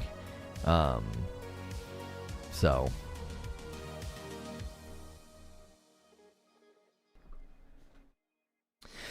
What about Monster Hunter Rise on PC? It got released today. I think it got released yesterday. But so my take on Monster Hunter is it's one of the greatest games I can't get into. I requested Demon Souls and look what happened. Oh, was that a viewer request when I did that, Sven? I wondered why we played Demon Souls. I couldn't remember why we played it. But yeah, Monster Hunter is literally the greatest game that I can't get into. The Witcher 3 is the greatest game I never finished. But Monster Hunter is the greatest game I can't get into. I know the game's phenomenal. I know the quality is stellar. I do. I know all those things. Right? However, I can't get into it. I find the content loop to just be absolutely mind-numbingly boring. That's not me slamming the game. Hear me say it's a great game. I can't get into it. I really, really can't. I've been growing freeform dreadlocks for about 3 years. I understand the pros of shorter hair. Yeah. I've seen people do the dreadlock thing. It's a commitment. It really is. I tried Monster Hunter Rise yesterday. The demo was blah, and then I found out it was a Switch port. You think that's affecting the quality? Wheezy's got nothing but good things to say about it. Maybe he's a little biased. I mean, I think he would admit that. He's Monhun fan. I wish they added more content to Monhun World. Big Man Mo says Witcher 3 meh. Oh, stop it, Mo. Solid Snake with 2 months of membership coming back in. Looking forward to God of War gameplay tomorrow. Such a great game. Hope you can do a full playthrough. I appreciate that very much. Thank you, Solid Snake. Monhun is a game I jumped into and thoroughly enjoyed going after different weapons, armors, and builds. OMG, it's so good. Yeah, the depth is there, the replayability is there, customization's there. I feel like it's just grueling. I couldn't get into the gameplay. I had plenty of reasons to get into it, by the way. I had plenty of reasons to get into it. Because I was experiencing support and channel growth. Like, I was meeting tons of new people when I covered that game. But it wasn't worth it. It was like... It was simply not worth it because I was bored out of my skull. And people were like, oh, you got to get further, blah, blah, blah, blah, blah. And I was like, okay, cool. Let me watch a streamer who's quite a bit further than me. He had some crazy awesome build and an awesome weapon and awesome armor. And I was like, okay, dope. You know, let me see what this guy's got going on. And the gameplay didn't look any friggin' different. It didn't look any different to me. I'm not knocking it. I was just like, I'm gonna be bored. I'm gonna fall asleep. I started my second playthrough of Dark Souls 3 last night. I was deathless all the way past the tree. I got stuck in a corner of a hallway with crap camera and stun locked to death. I just laughed. Yeah, that's it. That's par for the course, Eugene. Stun locked against a wall with a camera and you can't tell what in the frick's going on. Yeah, that's par for the course, man. That's From Software. Like Josh Strife Hayes says, it shouldn't take 100 hours to enjoy a game. I really like him. He is a gentleman and a scholar, and I appreciate his content, in his voice. I'm a little jealous of his voice. There's some of these British guys, man. Golly, I get jealous of their voices. But I tend to agree with him. This is typically what I say. I say if you cannot capture me with a well-established content loop in the first 1 to 2 hours, then why would I bother continuing? If it takes me 10 hours to get out of the badness and into the goodness, what in the actual heck? I think I've already put 7 hours into Monhun Rise right now, says Wheezy. I'm 100% going to put like 1,000 hours into this one. So they ported Monster Hunter Rise to PC and didn't try to improve it. Seems like a bit of a wasted opportunity. Wheezy could weigh in on that. I doubt they didn't improve it at all. I respect highly, by the way, Lono describes it as a great game. It just bores him. Most would say it's crap when it's not. You see the good bits and points of the game. It just doesn't work for you. Yeah, it's like... I'm trying to think of another example. You know what I mean? It's like that way with music. Do you know what I'm saying? I know that there is an unbelievable amount of talent and work that goes into like certain forms of opera, but I'm not going to like jam out to opera in my car. I can't really get into it. You know, it doesn't mean I can't appreciate how great it is. And with Monhun, I was looking at the pieces and the parts and the depth and the different weapons and the customization and everything else, and I was like, this is a fabulous game. I'm just bored. I'm bored out of my mind, you know? Why play Monster Hunter over Dauntless? Dauntless is free. There are probably a long list of reasons to play Monster Hunter over Dauntless for fans of the franchise, or fans of games where you hunt mons. I would think that they would say there are significant differences between them, and those differences would be the reasons to play Monhun. I believe that I can probably answer for Monster Hunter fans. The level of customization and depth of build is significantly more nuanced and varied in Monster Hunter. Dauntless is very, very simplified, almost arcade-ish in its depth and customization, which could be a reason to play Dauntless over Monhun. You might be like, well, Dauntless just simplifies all this stuff for me. It's a little bit more linear and guided. It's a little bit more arcade-ish and accessible. Cool. Dauntless is a wonderful game. Go enjoy yourself, right? But if you want true depth and dynamic differences in your builds between you and the person next to you, and lots of replayability and having lots of different varied combat styles, well, then Monhun's going to excel in those areas compared to Dauntless. Because Dauntless is not aiming to be that level of complexity. It's just not aiming to be that, right? I've never played either, but they look like the same from the outside looking in. Oh, well, if you've not played either, then you wouldn't... I'm trying to think of a good analogy, and it's extremely hard to think of an analogy of the differences, because the differences are significant, right? Developers of Deep Rock Galactic... Coffee Stain... The award-winning action-packed co-op mining shooter welcomes more than 6 million new players in a week, more than doubling its notoriously supportive community through PlayStation Plus. Man, Deep Rock is going places, man. I told people to scoop that up. I was like, it's a good game. It's a good little game.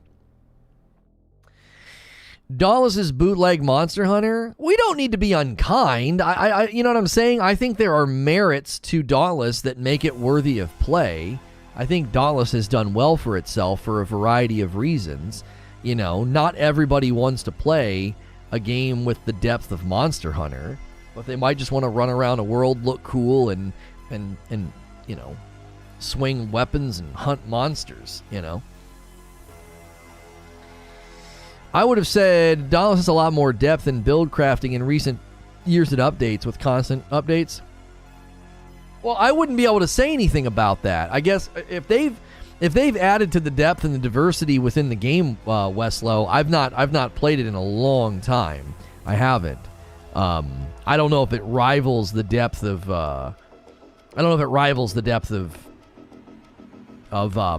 Monhun though. It may be deeper than it was, but it still might not be as deep and vast as Monster Hunter. The first and second Saints Row ran circles around GTA? Maybe. I don't know about that. The best thing about Dauntless is it's much easier to pick up and play with friends, that's all. Right, it's more arcade-ish. I think that's one of the reasons it's worth checking out. Like, you don't want to snub it and talk poorly about it just because you don't like it. Like, it's definitely worth checking out. It's free. It's extremely accessible. It's super dope and easy to pick up with friends. They've done a litany of really good changes and updates to that game. I think they've done good things to it. So definitely worth checking out if you like those types of games. I bought Deep Rock on PS5, had it on PC. I'm sorry, for over a year. So good. All right, guys, getting on a flight, visiting family. See you guys next week. All right, take care, Eric. Hopefully your flight goes smooth. That was always the thing I hated about flying, is just the unknown. So hopefully everything goes well. That speaks about bad or hard it is to play with friends in Monhun, but Monhun is better. If you're tuning in and you're enjoying the God of War PC gameplay, do me a favor and smash the like button and hit subscribe. Those are free ways to support the channel. Monday through Friday, I am here in this scene primarily doing a video game talk show covering a whole host of subjects. I am a safe for work broadcaster, so a lot of people throw me on in the background like video game radio. You can subscribe in confidence. It's totally free. I'll be in your sub feed all week with good gaming news radio. You know, kind of like a podcast you can interact with. And love to see so many new faces and names in chat. And thanks so much for the support. If you want to support directly, subscribing and hitting the like button is great. But supporting directly, you can hit the $ at the bottom of chat and do a tip or a membership or support our various sponsors, whether it's Displate, 80s Teas, or buy some of our coffee. Hey man, been a long time. No talk. Got married amid busy. Glad to be watching you at work again. Well, congratulations, Mayhem, on getting married. That's a big step for you. Hopefully it was a great time. New faces, you can see us. Well, you have avatars, in chat. Ooh, Monhun was easy to play solo or play mission after mission with my friend. It was so smooth. I don't remember having any issues playing Monhun with other people. I don't remember that. I thought it was fine. I've seen better. Definitely not a 10 out of 10. 10 out of 10. I've seen better. Not that attractive. Probably about a 6 out of 10. 10 out of 10. Would date. Okay.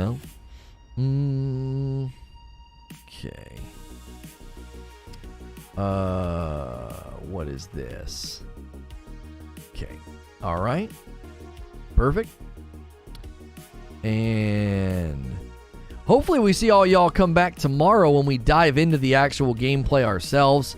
I can give you live feedback and live live review of the game tomorrow when I'm playing it. We'll be diving into it.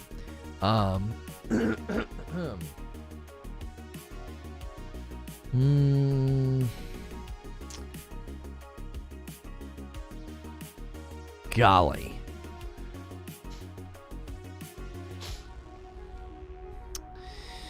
We're a bunch of a-holes. Well, no, not all of us. A couple of you are, I would say. It was a Halloween wedding, so it was a great time. Oh, really? Did you everybody dress up? Did you have everybody come in costume? I think that would be fun. That would be fun.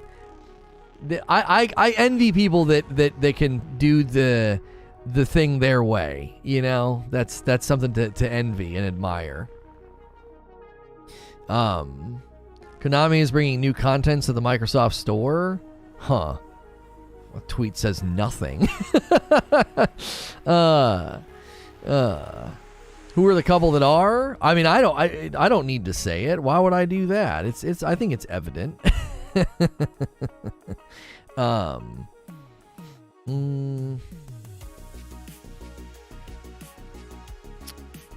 Okay. It was always super easy to play Monhun with friends. That's one of the hallmarks of the series. Make a lobby, join friend, that's it. Yeah, I don't think that was ever a barrier. I think what you would praise Dauntless for is Dauntless is just accessible. There's not like a learning curve. You just jump in and play. And it's very, very easy and fun. And it gets hard, for sure. It gets tough. But, I don't know. My memory is, early on, my frustration with Dauntless was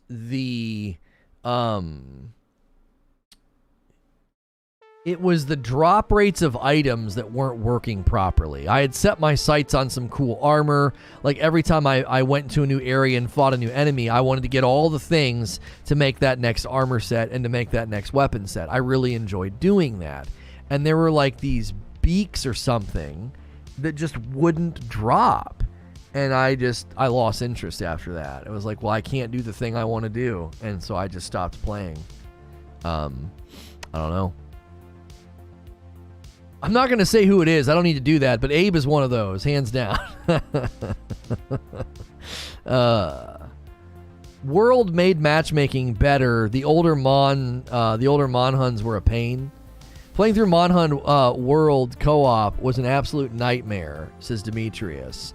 Not at all easy or intuitive. The game wouldn't allow you to play multiplayer for a mission if you hadn't watched the cutscene. Okay.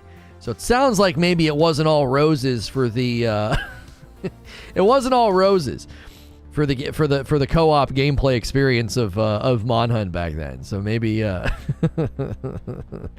maybe the bias might be showing, or maybe who knows, somebody could have played one back then and not really dealt with it. Maybe they didn't try.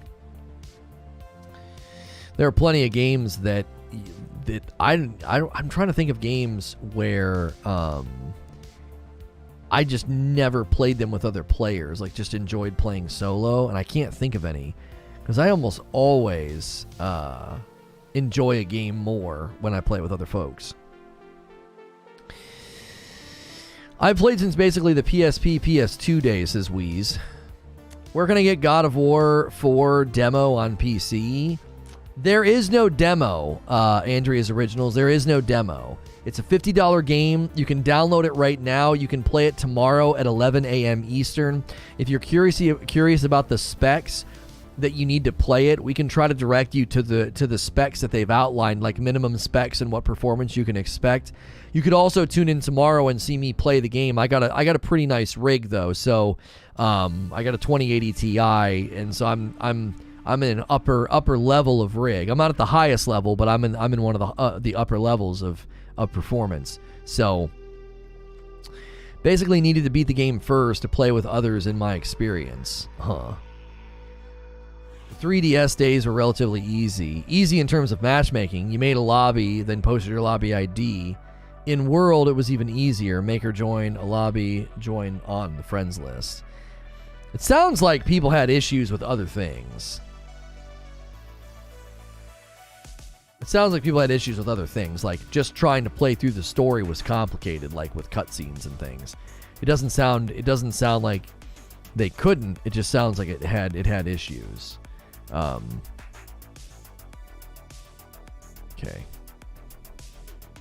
Am I the only one who felt like the combat a bit boring and repetitive? In what? In God of War? Well, I'm telling you, day one, push for a 3080 Ti. It's an insane upgrade from the 2000 series. I mean, there's not going to be a way for me to even do that, though. The scalpers are going to grab them so dadgum fast. Lono at work is dope. Always got him on in the background. Oh, thank you, Doobs. Creating a lobby was easy, but playing through the story was near impossible, says Demetrius. Oh, you said you felt like the combat was a bit boring and repetitive in God of War. Did you play through the whole game, TH? Because what I feel like happens in God of War is the first 2 to 3 hours, that is true. But then you start to round the corner and you get a lot of crazy cool abilities that you can use, and you really develop your own style. And then later you get what are they called? They're not chain blades, but the flaming blades or whatever. I don't know. I think once you really start to dive into the abilities and the different builds and things you can do with the armor, I don't think it gets repetitive at all. But I definitely think early God of War combat, yes, it's quite repetitive. It's wham, wham, wham, wham, wham, dodge. Wham, wham, wham, wham, wham, dodge. Like, it's just a lot of that. Doomslayer says exactly. The first 2 to 3 hours are pretty repetitive. Yeah. They really give you Blades of Chaos, thank you. They really give you a sense of power fantasy in God of War. Like you get crazy strong as time goes on. You get a lot of stuff. Some people even said, Eugene was saying it earlier, if you like up the difficulty, it's harder. The game is harder in the early stages because you don't have any abilities. I've only played a couple of hours and dropped it. You gotta press on. You're missing out on one of the greatest action adventure games available, and I truly mean that. I think you're missing out. Just trust and know there's a lot of RPG depth later on with builds and trying out different abilities and then making those different abilities stronger, like when you find one that you really like, and different things you can do with Atreus and how he can help you with your combat. It does get significantly better. I can confidently say that. And I remember the last time I played this and I upped the difficulty, I remember the beginning being a little annoying. Being like, every fight felt like it took forever. Every fight felt like you're just punching a wall. Because when you up the difficulty, a lot of your lack of strength in the game gets exacerbated. So, figured they'd want you to learn before they wanted you to learn first before getting ran through the game.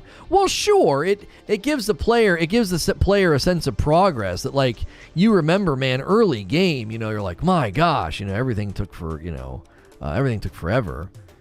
Today's Wordle brought to you by Lono, favorite crying TV show, Abby. There you go.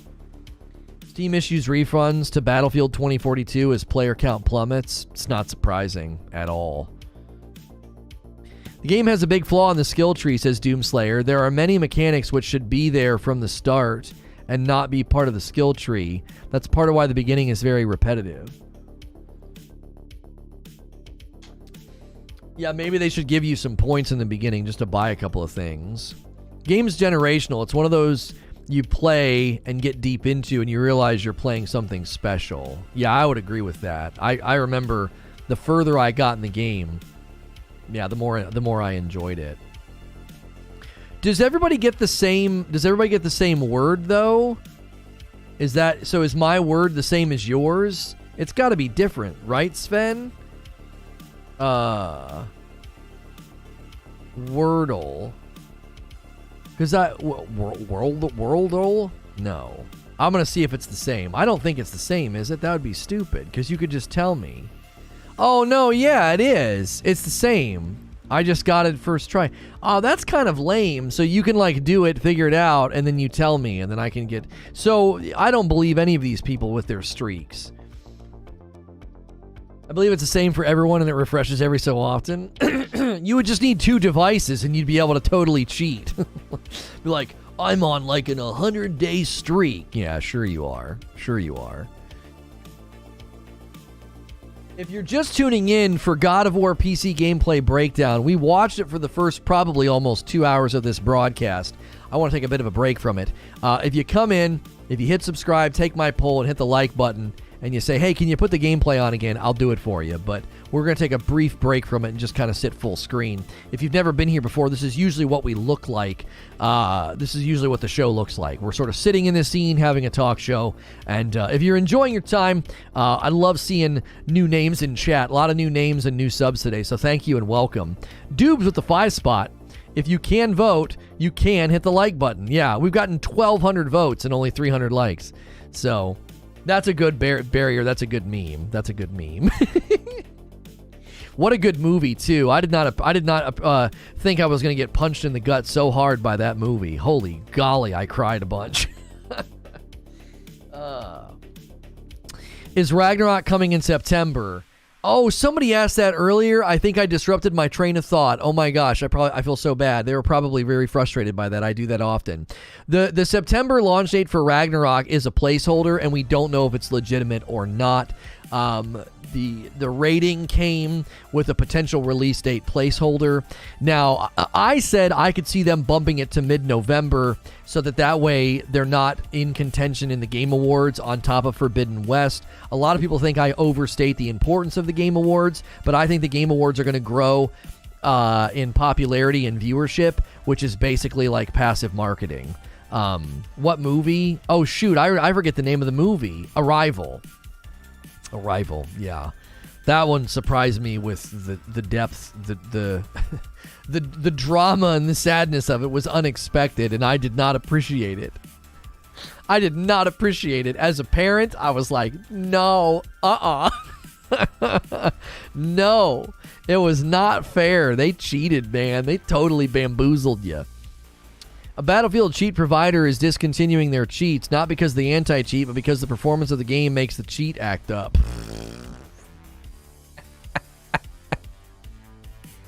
Hot off the presses here, in a stunning turn of events, games are actually making cheats harder to use by being really bad. It's a unique strategy. We'll see how it plays out.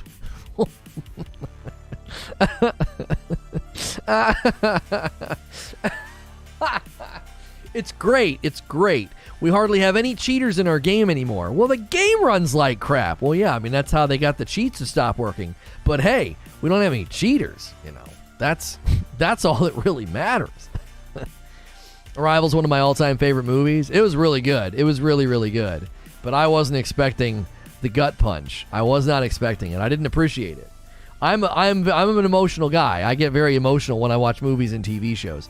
My wife makes fun of me because we're watching Downton Abbey. I cry like every episode. I'm like, oh my gosh. Oh man. The one night I was like, you stupid dog. Horizon Zero Dawn is coming out in February. Horizon Forbidden West is coming in February. Yes, February the 18th. February the 18th is Horizon Forbidden West. And Dying Light is February the 8th. So the 8th is Dying Light 2. The 18th is Forbidden West. And then, wait, is that right? The 18th for Forbidden West? Or maybe it's the 15th for Forbidden West. Horizon Forbidden West might be earlier than that. Sorry, I might be confusing. It's the 8th for Dying Light. And I think I'm jacking that up. No, it's the 18th for Forbidden West. I have that right. Yeah. That's a weird date. A Friday? The frick? That's gonna really mess with things. And then the 8th, or is Dying Light on the 4th? Is Dying Light 2 on the 4th?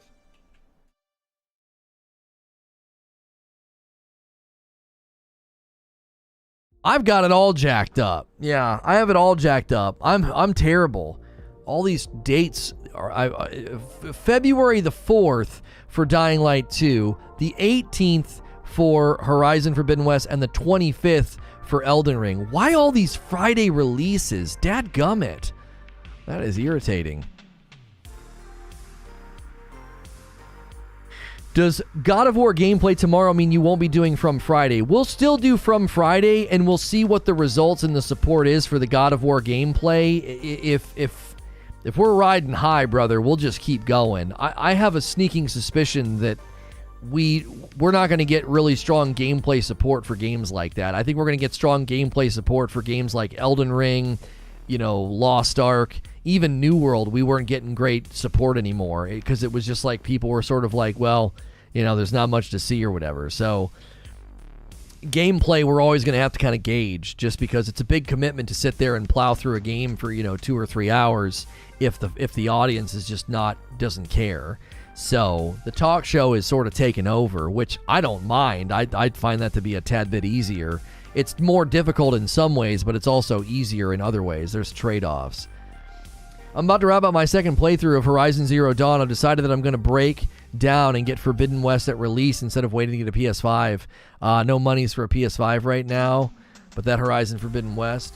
Well, the good news is that the Horizon Forbidden West leaks, confirmed from what I read that it looks really good on the PS4. So, Horizon on stream? Yeah, we'll play Horizon on stream, but again, it's going to be the same thing. Like, it releases on a Friday, and we'll roll over into the next week, and I would like to do a complete playthrough, and we're just not sure. Creature's theory is we'll get to the second or third day playing it, and I won't want to continue because he's worried about the same thing I'm worried about, that just like interest wanes very quickly on games like that. Day 1 and 2, everyone's interested. Is it good? Play good? Look good? Cool. And then that's the end of it. Everybody wants to go buy it and play it themselves, which is 100% understandable. If you've not really built yourself around complete playthroughs as a content creator, it's very, very tough. It's tough.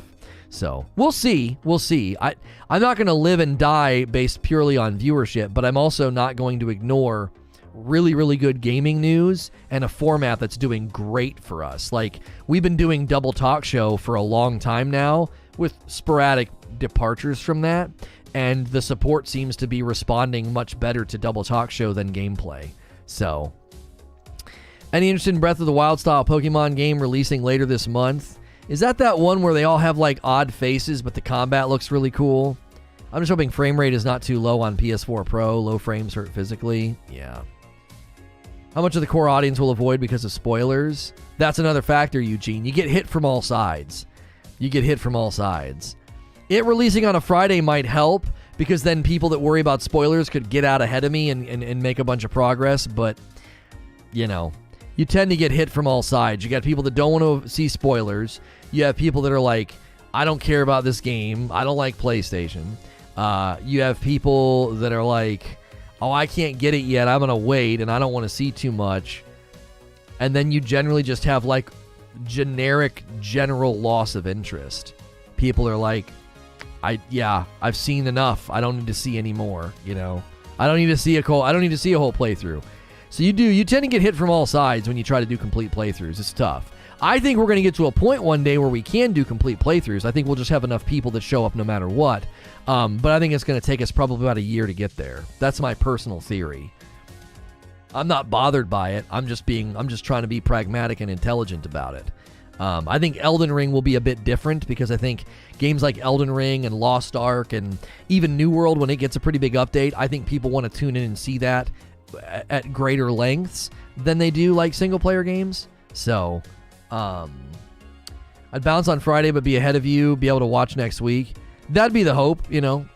Get out ahead of me. Hey, our first order of coffee came in about 10 minutes ago. Ooh, it's a big one. Pork pie, ordering one of every color. The yellow light, the red light, yellow light, and the green light. The traffic light special. All 3 flavors. Thank you very much for doing that, pork pie. I appreciate that very, very much. Hoping this new Pokemon is really, really good. That Pokemon game looks decent. Wait, is it a Pokemon game, but it looks like Breath of the Wild? Is it actually a Pokemon game? It's essentially Game Freak's attempt to make a true open-world Pokemon game. It looks pretty dope. Well, I don't know. I like Pokemon. It's weird to say. I don't seem like the type of person that would like it, but I do. I think it's a cool game and like a cool like universe. I've been watching your content for a couple of years now. I enjoy the gameplay, but I feel your strength is in the talk show. There's no other content like it on YouTube. It's why I stick around. Well, I greatly appreciate that, and that's a good word. You can find tons of gameplay on YouTube. You can't find a lot of live gaming talk shows like this. And the ones that you find, with respect, I think we're a higher caliber. That's just, you know, a little bit of bias, but in general, I tune into a lot of those other ones, and I'm like, I wouldn't watch this, you know? I think it lacks personality and a personal touch. It lacks interaction. I think a lot of the talk shows are, a lot of the talking heads are kind of glib, you know, kind of fake, you know. I'm not being nasty. I think we have a high caliber talk show comparatively. And in my mind, in a year or two, I think we could be one of the more well-known, most watched gaming talk shows on YouTube. So gameplay is always there to help and to create surge of interest. Like just today, we've had a huge day doing what? Watching gameplay. Why? Well, it's fresh and it's new and everybody cares, you know. In a week, not so much. So you got to be careful with it. You just got to be smart. And I got to tell you, I didn't think we'd be able to do variety as quickly as we've been able to do it. I thought it was going to be a lot slower process. But the new members, whether you're a paying member or just a subscriber, the new members of the community, it's clear that, you know, folks unfamiliar with me are enjoying the format. They're like, no, yeah, this is dope. I'm going to tune into this. And that's really encouraging. When I see lots of brand new names and repeat, they keep coming back, that's encouraging. I didn't expect it to turn as fast as it's turned. Pokemon Legends Acrius. It's kind of wild that Breath of the Wild looks 10 times better than Acrius, and Breath of the Wild's like 5 years old. Fans still aren't convinced by its ugly... Oh. Acrius held back by hardware. So somebody's comparing it to Breath of the Wild. Oh yeah, oof, it does look kind of rough. Ay. Good graphics never saved a game. No, but they certainly can't hurt a game. Bad graphics can certainly hurt a game, especially an open world like game that's supposed to be kind of pretty, you know? Any chance Borderlands 3 revisit with Madam before Wonderlands? No. Madam's not at a place where she wants to be on stream. And secondly, I despise Borderlands 3 for a variety of reasons. One of the easiest solutions that they could add to their game that would allow me to enjoy it with my wife for probably numerous playthroughs and multiple characters, and they just won't frickin' do it. They won't add the dumb feature, you know? I find it to be irritating. I find it to be extremely irritating. So... Lono's learned at the fine art of not shutting up. Lono can talk about paint drying and it'll sound amazing. I appreciate that. Double Talk Show works for me because I'm a listener 90% of the time, says Dan. Yeah, I thought Double Talk Show was going to be a risk, but it's been really enjoyable. It really, really has. Do you have an opinion, after all the hype about Halo, how the player numbers have crashed after only 2 months? I don't find it surprising. That the numbers are down for a variety of reasons. Number one, our only verifiable way to track numbers right now is Steam. I did not expect the game to do that well on PC. It's primarily a console game. Number two, player numbers drop in general. So there's 2 factors at play there, are there not? Player numbers always drop. And I thought the player numbers on PC were going to drop sharply because I just don't think it's going to be a beloved game on PC. So it'll primarily be on console. However, I think there's a third factor. I think the game has tons of issues that are driving people away. The lack of progression, the battle pass, the XP earn rates. There was issues with big team battle and connection. There's issues with desync and lag. There's issues with skill-based matchmaking once you start playing well. There's a litany of issues. So what you're doing is you're compounding something that already happens every time. Every game's going to have that experience. Like, I think sometimes people overstate Exodus. They're like, oh my gosh, people are leaving the game. That's totally normal, right? Like, that's totally normal. One Halo creator estimated Steam's about 1/3 of the player base. Yeah, and if that's the case, you know, that's indicative of lots of people, you know. I think that most of the people that stopped playing on PC early on, like in the first month when that big drop happened, I think most of that was just because it's not really a great game on PC. I don't think people like it. I think mouse and keyboard players didn't like how it felt, right? It's primarily an aim assist console controller-driven game, okay? So I think initial drop-offs on PC, you would explain that by being like, it just really isn't a solid PC game for mouse and keyboard players. Now, the drops that have happened since, I think you would attribute more of that to lack of progression and problems. The store is fragmented. The battle pass isn't that great. The way the Tenrai event went over with the samurai armor, and they seem dedicated to meeting the demands and requests and the feedback of the players. They seem committed to that, but they also seem to be, as I said in a video yesterday, they seem to be severely still under the shadow of bad management. The game was very poorly managed prior to its launch. 2019, all the way to when they got the game back on track and launched a minimum viable product, the game was grossly mismanaged. I don't think anybody can dispute that from everything we've heard and seen. And I think they're still living under the shadow of the mismanagement. It's going to take them a while to get the game from... It's like when you throw a frisbee and it like wobbles. The game, it's like it's flying, but it's wobbling. And I don't think that wobble goes away until end of this year. I think it's going to be a rough year for Halo Infinite, personally. Great game, good core gameplay. We've really enjoyed our time with it. We have. We've done really fun nights with custom games. I think its core gameplay is the only reason I have hope for it, because the core gameplay is good. The weapons are good. The game feels good, right? That's the only reason it's going to go that I have hope for it. It's like, okay, you'll get there, but it's going to take you a while. You got a lot to work on, because my gosh, there are so many basic things that you guys got wrong. Like, and stretching the battle pass 6 months. Why not just take that on the chin and be like, listen, the battle pass isn't going to you're not going to get a second battle pass for 6 months, but we're not going to fiddle with progression rates. You know, they're like arbitrarily fiddling with progression rates so that you don't finish it too early. Well, guess what? People aren't even finishing it. They're just bailing. They're like, this takes too long. Wouldn't you rather have people finish it early and be like, well, it's a couple of months before the next battle pass, I'll take a break. That's a healthy break, is it not? Not like an annoyed, disgruntled break, like, frick this, I can't get any progress. It was my first time giving it a real go. I thought not being able to select game modes was a weird choice. I don't know if that's normal for the series. There's about 8 things that don't make sense. You know, armor coating's only going on 1 core, huh? Once you buy an armor set, you can't customize it, huh? Battle Pass progression that is tied to challenges after people criticize it in Titanfall 1 and criticize it in Halo before the game launched? Huh? Like, oh, we're going to give you XP, but it's going to get smaller after every game. So you can level up 4 times if you play 4 games a night and you play Monday through Friday, netting you 20 games. You'll level the Battle Pass up 4 times. If I play all 20 games on Saturday, I level up once and almost a second time. Less than half. Less than half. Like, I think I get 1750 in experience if I play all 20 games on a Saturday. If you play the 20 games spread out over 5 days, you level up 4 times. You get more than double my XP.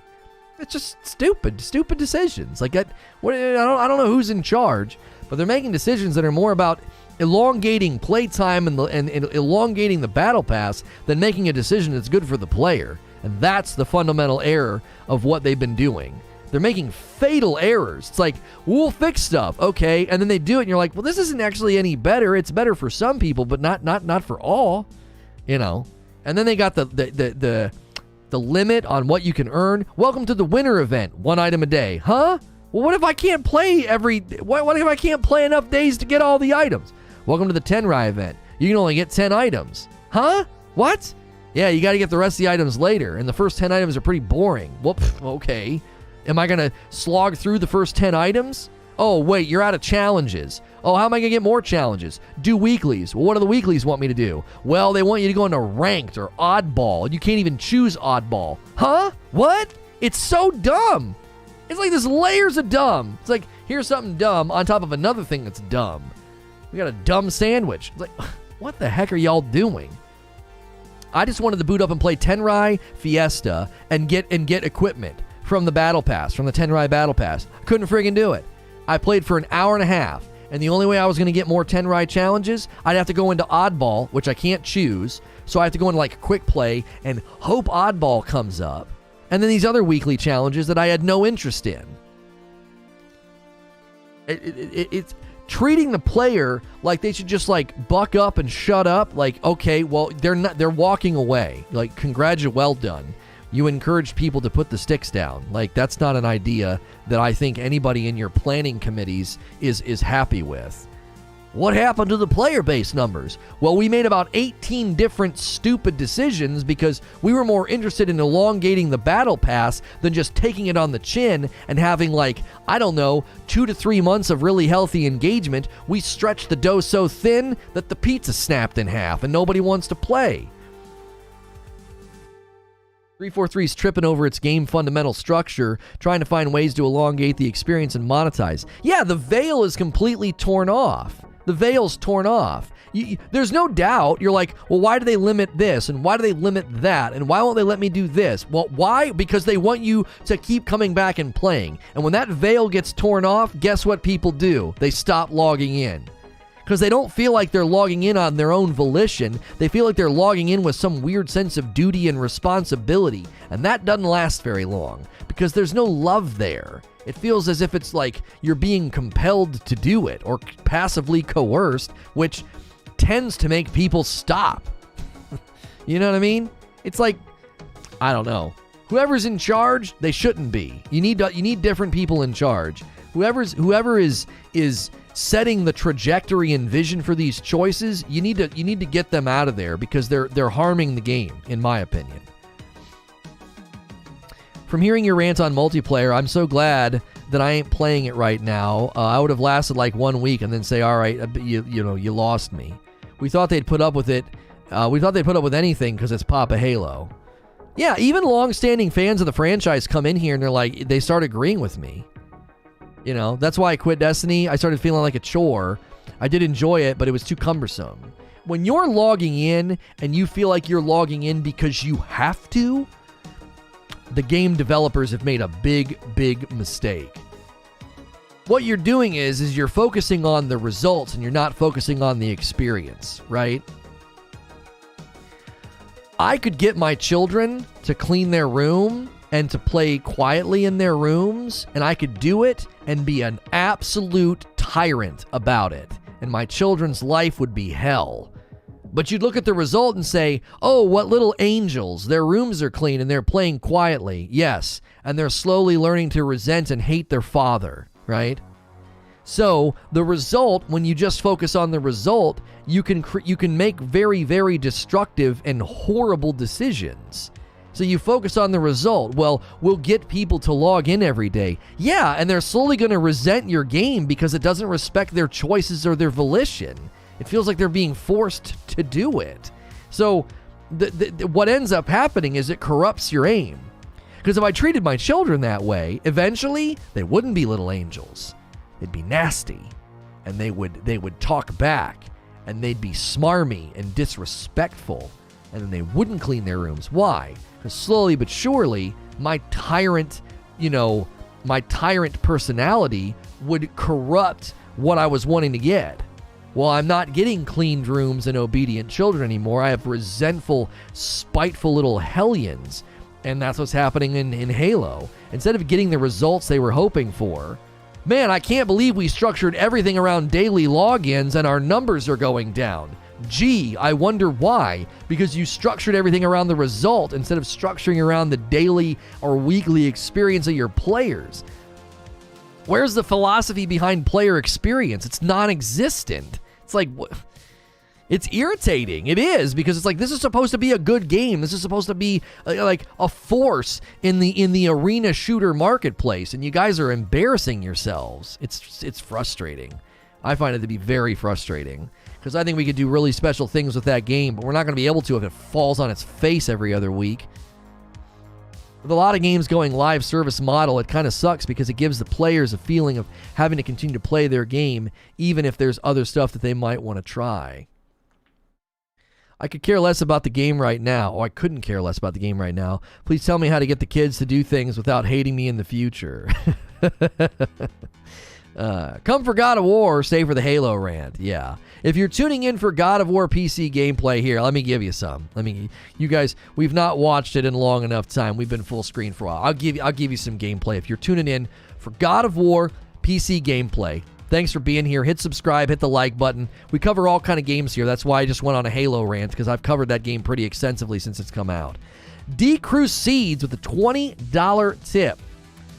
With the amount of games coming out next month, how do you anticipate mixing in gameplay to stay caught up on games and offer thorough reviews? Just curious how you envision that transition. Thanks, man. Thank you, D-Crew, for the 20 spot. I don't do thorough reviews. I do first impressions, generally, because, and this is not a slam, but generally you guys don't support thorough playthroughs, so I can't give you a thorough review. If y'all supported thorough playthroughs and the channel could grow and flourish with thorough playthroughs, you better believe I would do them. So it'll be a bit of an experiment. If I try to do a thorough playthrough of, I don't know, God of War on PC or Horizon Forbidden West, and the support very quickly, as it's done in the past, if it very quickly wanes and dissolves, I got to move on. I got to go back to talk show and say, all right, well, there's relevant gaming news to talk about. You guys aren't supporting the playthrough. I'm not going to force it, right? I don't say that with any spite or indignation in my heart. I have to be a pragmatic businessman, you know? I can't dig in and do a 20-hour playthrough of a game. Think about it. If Horizon Forbidden West takes me 20 hours and I play it for roughly 2 to 3 hours a day, that's 10 days. That's roughly like 10 different streams. And if the fourth stream, everything is going down, well, then I'm not about to commit to 6 more of those, especially with how many other games and gaming news things will be coming out. My forte is talk show. Gameplay is certainly there and has potential to rise in its presence on this channel, but it comes down to the audience a lot of the times. It's not necessarily up to me a lot of the times, right? It makes sense, just curious. No, it's a good question, D-Crew, and you know what? It's a question I don't have a great answer to because we haven't tried it yet. We haven't tried a full playthrough of a game yet on this channel. And the audience is very different now than it used to be. We've doubled the channel size in just about two and a half months. And so, you know, it's just hard to know. End of this year, if we're sitting on 50,000 subs, who the frick knows? I might be able to boot up a brand new game and play it for 2 weeks in the afternoons and everybody loves it. You know, it just depends. What if you had a dedicated playthrough day, like from Friday, maybe Wednesdays or playthrough days? Well, the challenge there, Nova, is that almost assuredly kills the interest. Can you imagine spreading out Horizon Forbidden West over 20 weeks? That's almost half the calendar year. You know what I mean? That's a long time to be working through something, right? You'd be better off slogging through it in a 2-week punch and at least grabbing it when it's relevant. Right? Dark Souls and now Sekiro, those are full playthroughs. Very different, Abe. Very different, because From Software fans love watching playthroughs. They love it. It's very different than like a brand new game like Horizon Forbidden West. There's not some Horizon community out there that's just like dying to watch a playthrough. From Software, I boot up Demon Souls, I boot up Sekiro, boot up Elden Ring, and people are like, I've seen this 100 times and I can't wait to watch this guy do it too. Like, From Software games are a very, very, very different funnel of demand. It's an enduring funnel of demand. New action-adventure games like Ragnarok or Forbidden West, not so much. Not so much. If the audience proves me wrong, I will be thrilled. I will be thrilled if the audience proves me wrong. I've gotten pretty good at making predictions about the landscape and demand and relevancy. I've gotten pretty good at it. And I'm here to tell you that I think we're about a year away from being able to do that kind of stuff. And I'm okay with it. I'm not upset about that. It seems like you're close to the end of Sekiro. Is Elden Ring going to be your next? We'll go to Demon Souls if we beat Sekiro before Elden Ring is here. We'll go to Demon Souls. You make a good point. We want to see others suffer. Yeah, From Software fans are cut from a unique cloth, and I love them. I really do. I've grown to very much love the From Software community. Some of them can be quite annoying, and we ban them because they just get obnoxious. I would say 80% of the people that show up are very pleasant and enjoyable and helpful and informative. You just have to let them know it's my first playthrough, and their entire tone changes. They usually come in like, what the frick is this guy doing? He doesn't, and I was like, it's his first playthrough. Oh, you dear boy.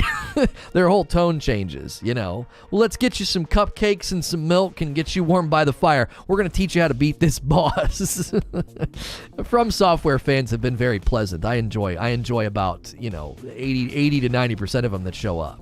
There's the 10 to 20% that get a little elitist and nasty, and I don't necessarily blame From Software for that. I think that's a trend in gaming in general. Every game I've ever touched, you have to deal with the unpleasant elitists that show up. You know what I mean? Gonna be close. 4 streams minimum to finish Sekiro. Yeah, we might run it all the way to Elden Ring. It might be perfect. It might be perfect. You know, it might be a really, really great runway into Elden Ring. And if we feel like we have to, we might have to play Sekiro earlier in the week if we feel like we're close enough to the end before Elden Ring launches. Like, if Elden Ring launches on a Friday and it's like Tuesday, and we know we've got like maybe 1 or 2 Sekiro streams left, we'll probably do that just to ensure we have a complete playthrough playlist, because I like that. Sorry, man, didn't mean to put you on the spot. Oh, you didn't put me on the spot. These are all things on my mind, D-Crew, because February is going to be a really, really big month, and we've grown a lot, and you guys have been amazing, and the support has been absolutely stellar. I've pivoted into something that I never dreamed was possible. If somebody would have told me a couple of years ago that I would be doing variety gaming news coverage and niching down into like RPGs, MMOs, and From Software games, I'd have been like, do you know who you're talking to? It sounds like you're describing a different person. Like, hyper casual sit in orbit, Destiny streamer. And I'm going to be covering MMOs, RPGs, and From Software games. I don't think so. I would have laughed at the prospect. So it's been a very, very pleasant result. The journey's been scary and tough, but I think the results have been very, very enjoyable. It's fun. It's fun to look back and think, because you look at this channel right now and you look at all the videos. Just go click on the videos tab. It's a beautiful site.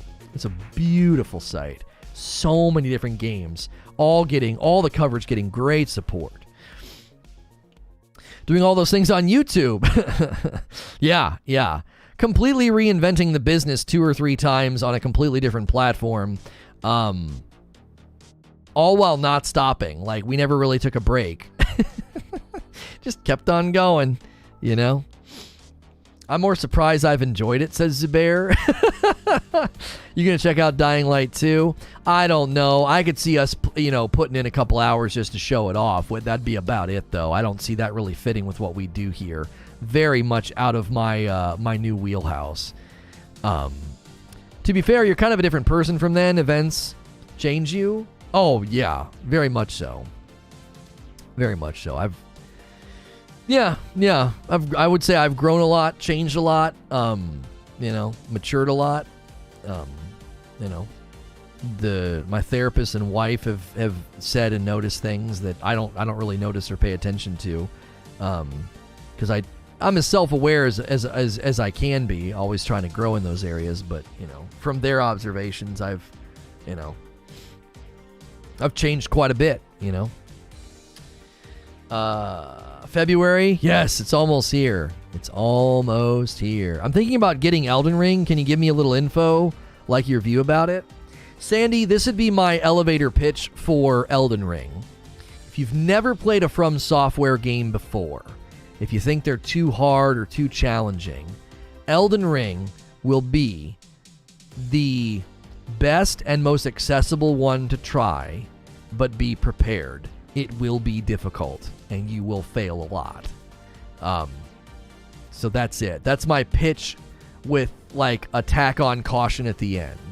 I think it's going to be the best and most accessible From Software game to jump in and try. But it will also likely kick your teeth in after about an hour. Because From Software fans are going to jump in, and they're not going to get their teeth broken for probably 3 to 5 hours. A new From Software player, you'll probably get your lights clocked, just clean out in the first hour or so. And if you can get over that hump, you may be able to enjoy one of the greatest games, because I think it's going to be one of the greatest games. If you own a PS4 version of God of War, do you get the PS5 upgrade for free? Yes, you do. It's a 4K checkerboard upscale on the resolution and 60 FPS. Are you interested in Hogwarts Legacy at all? A $5 tip. I think I might be. I think I might try it out. It looked cool. Lono went from carrying in raids to sitting in orbit playing casual to variety games and Souls enjoyer. Yeah. I'm always surprised I enjoy Lono's content. Half the time we're completely off topic and discussing the definition of words, splitting hairs in debates. Well, I make it entertaining, I think. I believe I make it entertaining. Thoughts on Sifu? Yeah, I'm going to check out Sifu. I think it looks really, really cool. I really do. We might be able to do a playthrough of Sifu. It might be small enough. I don't know. I think Sekiro may finish up a week or two before Elden Ring. But I may be giving Lono too much credit. Just kidding, my guy. You're doing great. Yeah. Sven says, just from a viewer standpoint and as someone that's been around for 4 years now, you've definitely changed, and I believe that to be genuine given everything you've been through. Well, I appreciate that. Thank you. It's hard to catch your own growth because it's so incremental for you. We need good mirrors in our lives. Yeah. Seafood? No, Sifu. S-I-F-U. I heard that Hogwarts looks amazing. Time release for it? Oh, there was an article about it recently. I thought it said that the release might be happening sooner than we thought or something. Maybe I'm misremembering. I swear I saw it in a news headline somewhere recently. Hey, if you're new and haven't hit subscribe yet, do that. We've gotten a lot of new subscribers today. Hopefully you've enjoyed the talk show. Usually, we are in this scene just talking and having a good time. I'm a safe for work broadcaster, and you can subscribe in confidence. I'll be in your sub feed all week with basically a video game news radio show that you can interact with or just listen to. We got a lot of people that lurk and just there are worker lurkers. They work their shift at home or at the office, and they like to put me on in the background. So we appreciate all of you that do that. No release date yet for Hogwarts. It keeps being pushed back. Oh, well, there you go.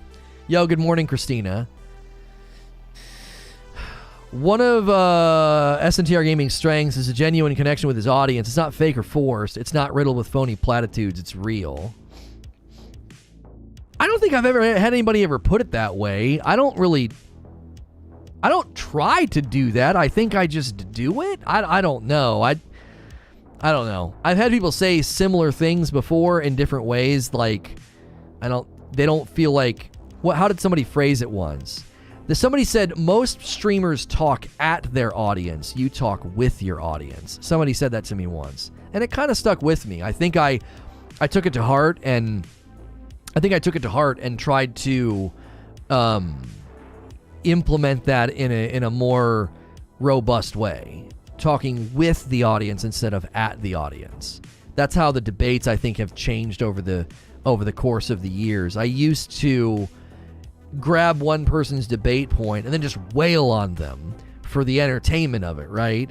And now I try to have more of a back and forth. I try to represent their position really well.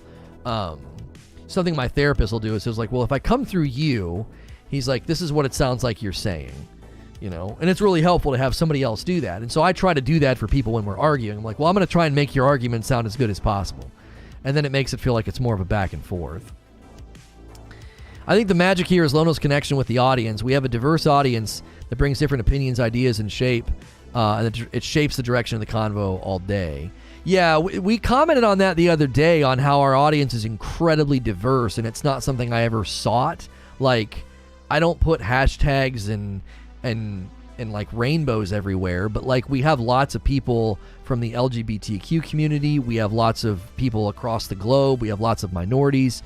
And I didn't like seek that out. I just noticed it one day. I was like, I don't feel like we're unidimensional as a community. We're very diverse, and you can sense it when some of the cultural debates happen.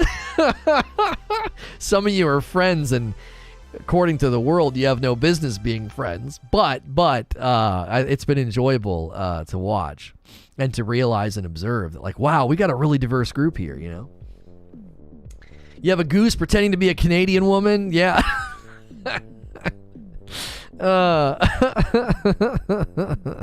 It's so true. You used to wail on people. Yeah. Even now recently, if somebody says something super, super ignorant, I don't wail on them. I don't. I try to dissect and understand what they're saying so that, I think it's a teachable moment sometimes.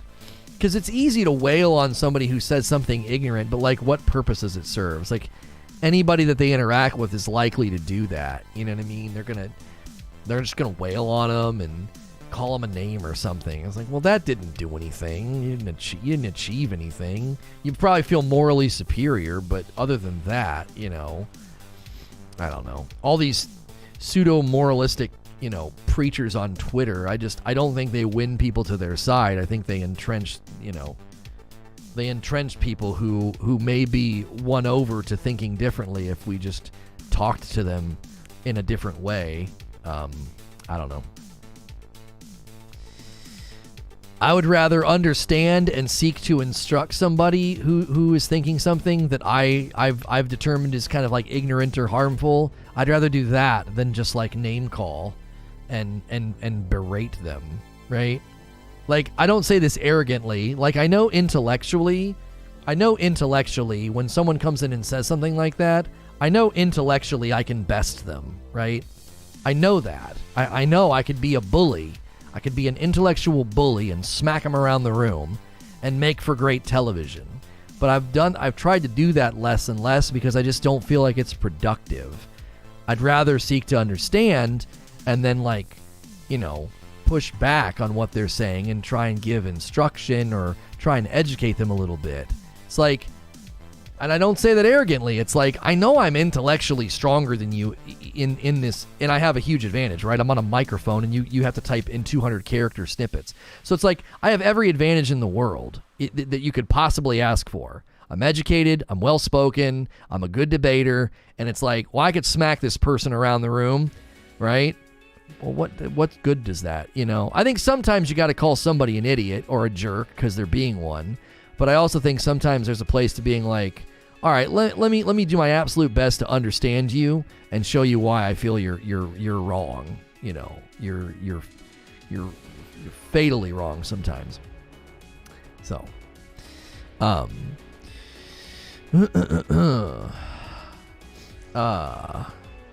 been bopped a few times. Most of the time, it's me poking the bear.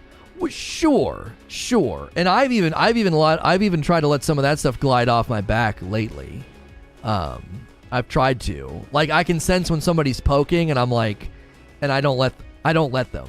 I'm like, nah, I'm not gonna let you poke. I'm not gonna let you get a rise, you know, out of me.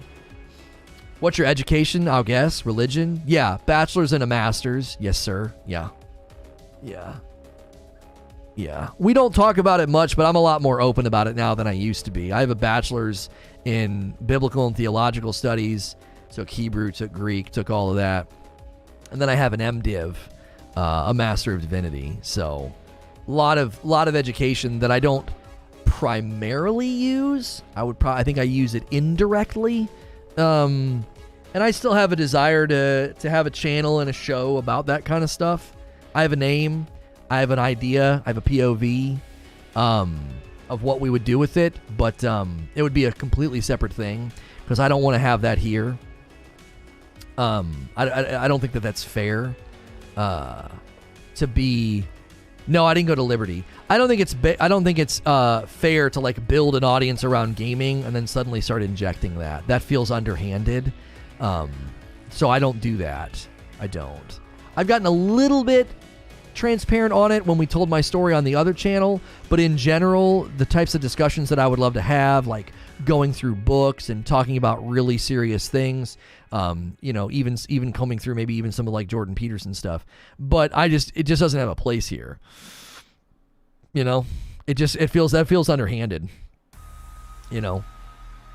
Ooh, that was a good one. Oh, that was another good one. I have loads of MDiv friends, I could tell. I certainly am not, I don't walk and talk like a seminarian, that's for sure. But my vocab will give me away sometimes. Or maybe if I'm being like charitable or you know, forbearing or kind, people are like, that's not...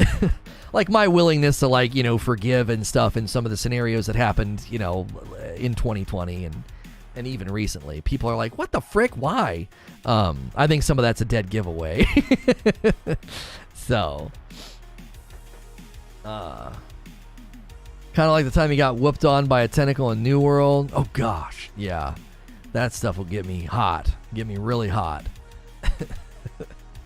The best popcorn moments are on Fridays when someone comes in telling you to calm down. Yeah. Well, here's the thing that I like about Fridays is like you see me in my most human moments. You see me at my most human. Like, this is me. This is raw. There is no veil now. He is angry and complaining. I got really angry at Sekiro last week. I was like, come on, you tell me all this time not to block, and now I'm supposed to block? Oh, man. I was wondering about some of your background. I don't shy away from answering your questions about that kind of stuff. I used to be really weird about it. It was touchy. It was touchy for me. Even when everything happened, I didn't want to do the cliche like, you know, I'm a man of faith now. I feel like people would have used it as a mockery. And so I had to take a lot of that on the chin, and I couldn't talk about the reality of my life. I couldn't talk about my journey. I couldn't, because people would have thought it was me making excuses or passing the buck or playing the God card. So I had to keep that out of the limelight, because I was like, well, people will use this as a mockery, and I can't do that. I don't want my beliefs mocked, or seen as like a get out of jail free card, you know?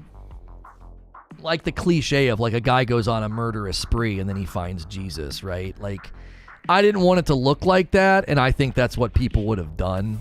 And so I had to literally keep that out of the journey and the story, because it was like, I'm very different and I've changed, and therapy and all these other things, but it had to stay out. It had to stay out of the frame. Which was really hard. It was really, really, really hard. It was hard to do. I'm unteachable, and you don't bully people. Usually once you realize there's no resolution, you just kick them out.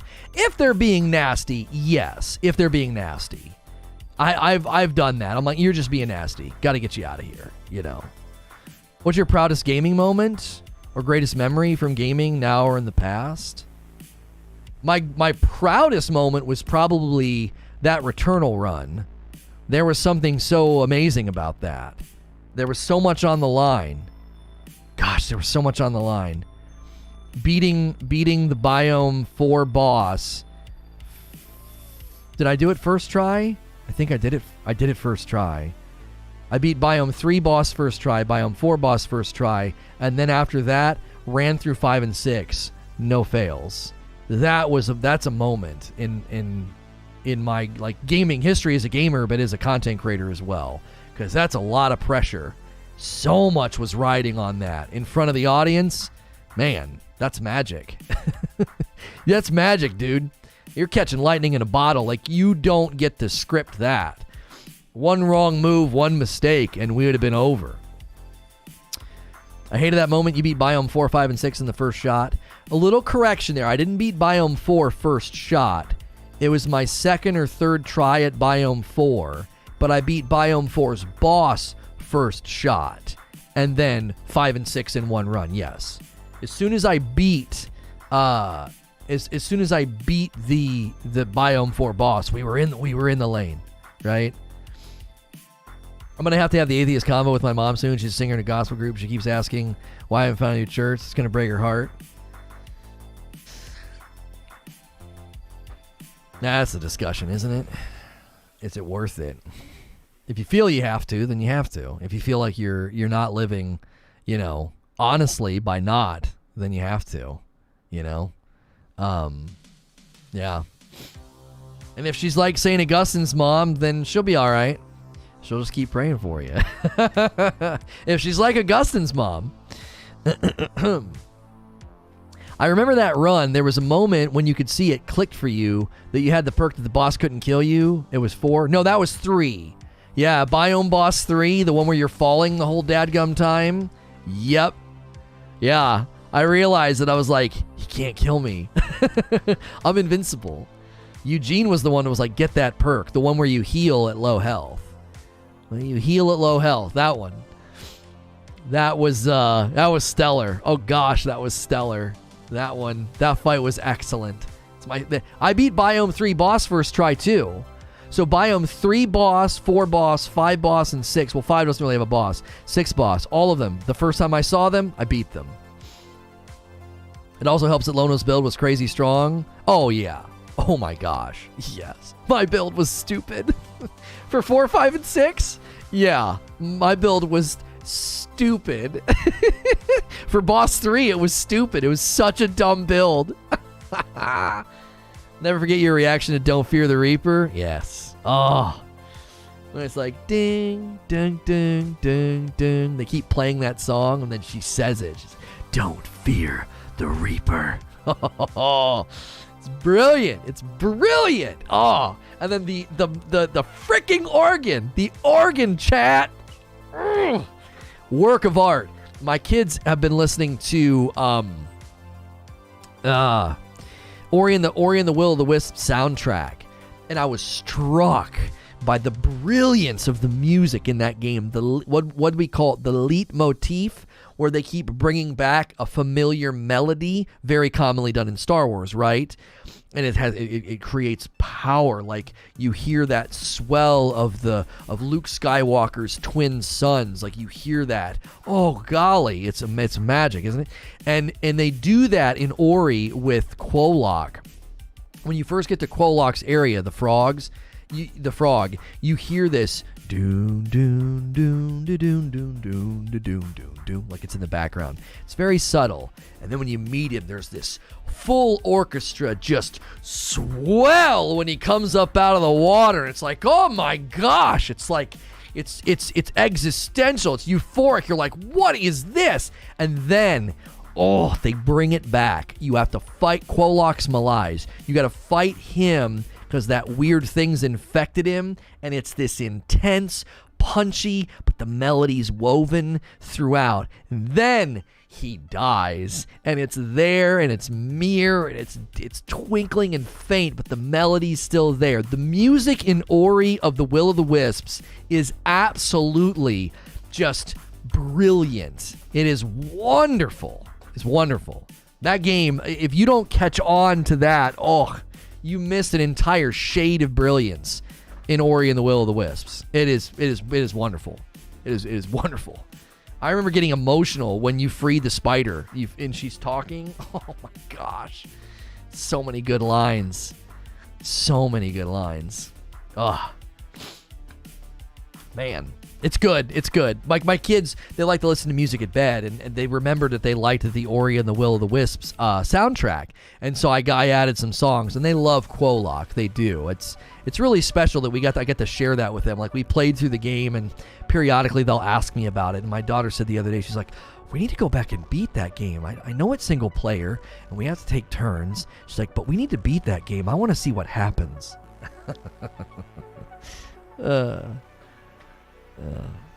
Yeah. Yo, what's good, Hex?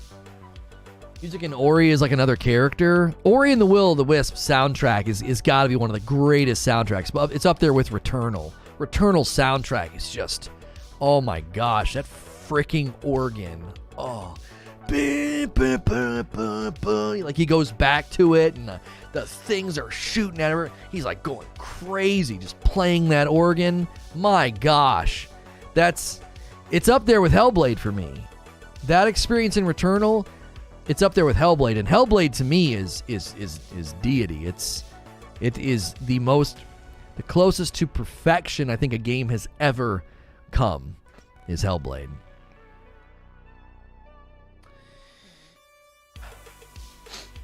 Horizons is pretty amazing as well. Yeah, Horizons got good stuff. Very, very good. I remember enjoying the twists and turns in the story there. Yeah. You got stuck on the Toad. Haven't picked it up since. I really love the first one. Oh gosh. Ori and the Will of the Wisps is a must play.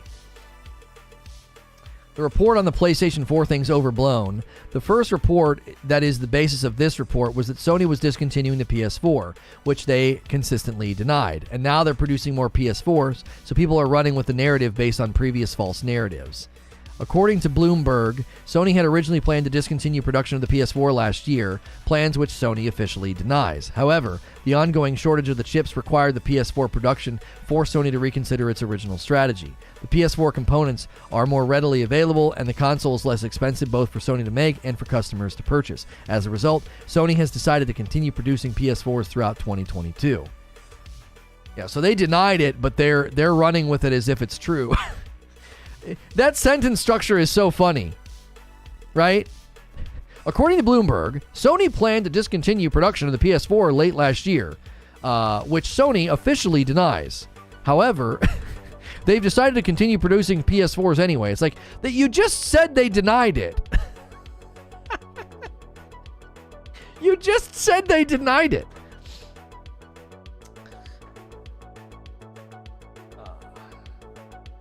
The best part about it was the salt that Lono gave out. I didn't even play Returnal that much and get salty. I didn't play it that much. We only played it a few times. Once I went back, we didn't have a lot of salt. I beat it.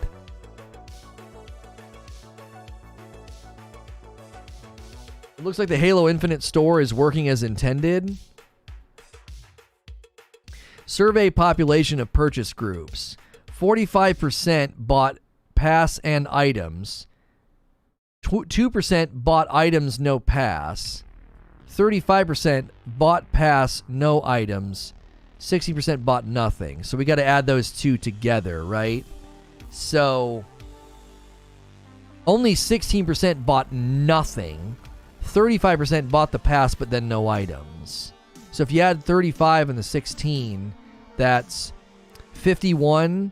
So 50% of the Halo Infinite audience has purchased no items. Like no items at all. The other half have at least either bought items or both the pass and the items. Your face here when you realized... Oh, I have to watch this. I don't remember this.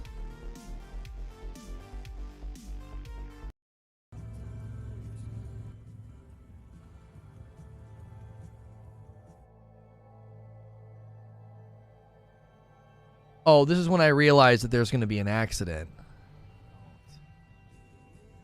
Yeah. I realized that I knew what they were going to do.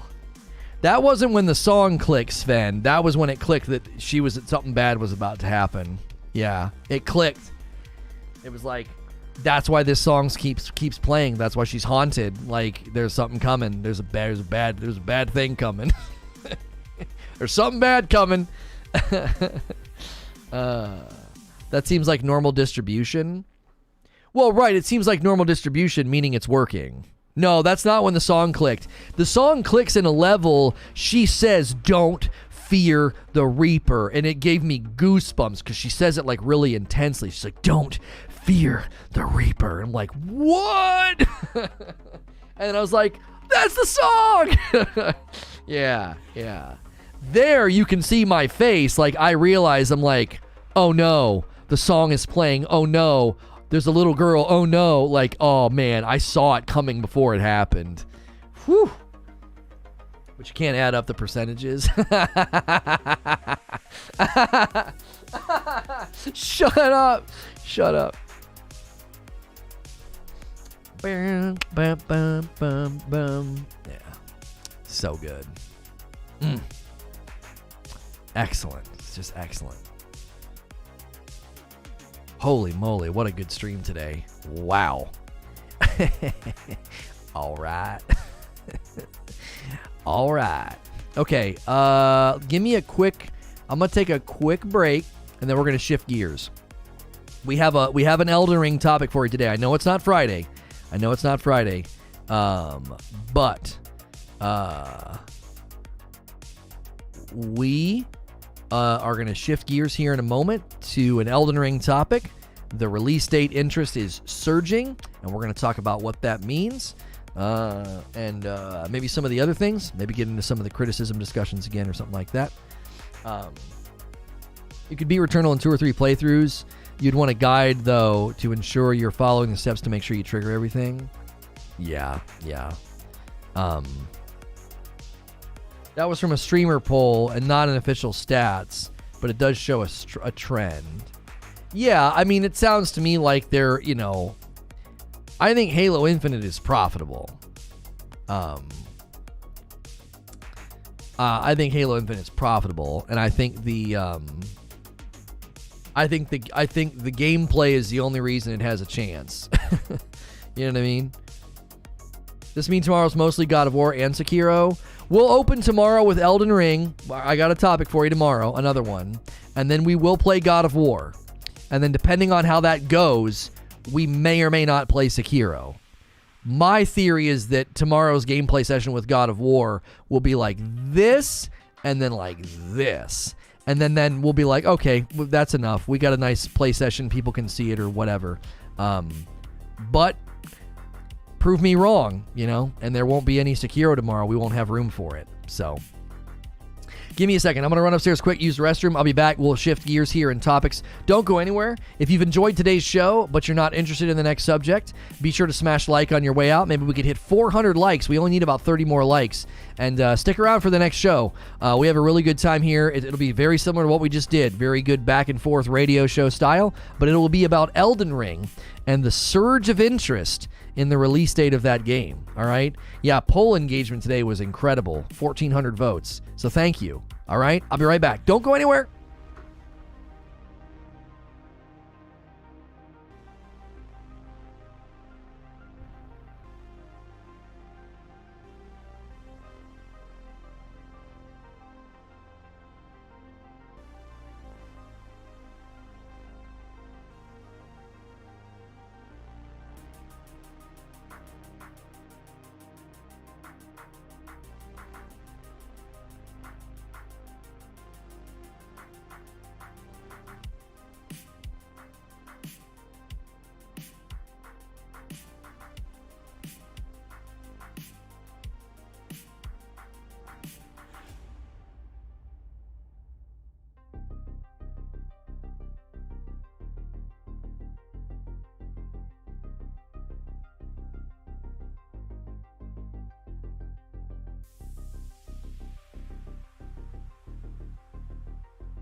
Oh, I'm back, chat. Oh. Whew. Chair, I'm going to need you just a little bit closer to the mic. I can't hear you. Oh, thanks, Mama. I just sat down. Hey.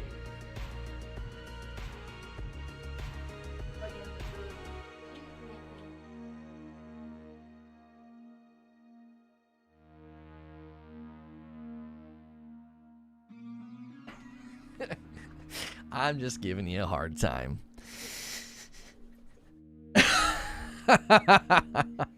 That's good. That's good. That's good. Don't say it because it's fake work.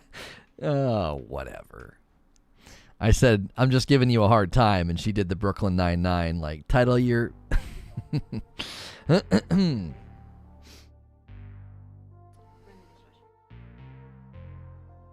do it! We did it last time, it was fine. I'm curious if it does that hum with the full dishwasher and not doing the rinse cycle, because we never do that. So I was like, the hum could literally be that it's just there's not enough in there. And everything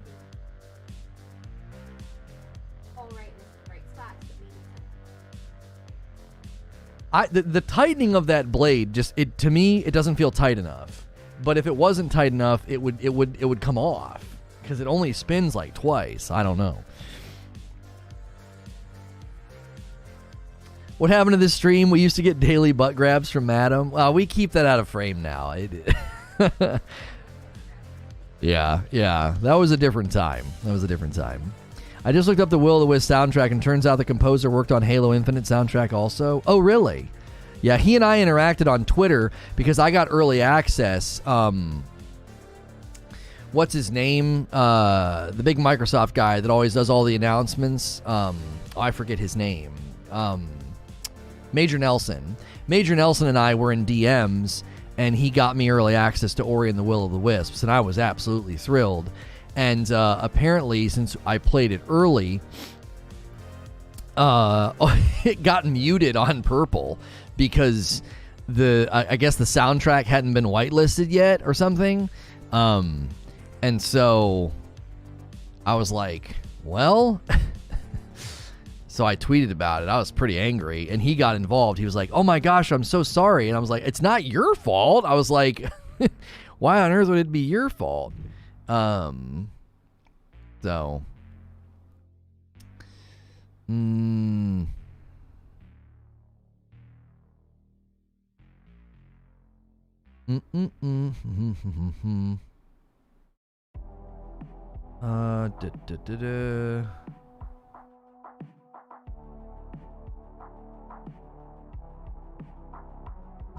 Okay, hang on. An email came through. What is this? Available now. Saute up some savory times with Mushroom Wars 2. Probably not. Yeah, Larry. Hrebe or Herb or whatever. Yeah. He's really nice about it. I was dying to get early access. Oh, I was dying. I was like, oh my gosh, because Ori was the first game I ever streamed, so it was like it was pretty important to me. It was pretty important to me. And I was very, very happy. Do that. Get this ready.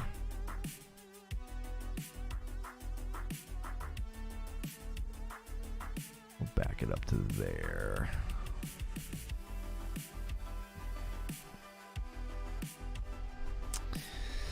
Mushroom War. There was a Mushroom Wars 1. Right? I was like, frick if I know, dude. You talking to the wrong guy. All right, let's get this next stream ready. This is a really enjoyable stream. This was a lot of fun. We gotta move on.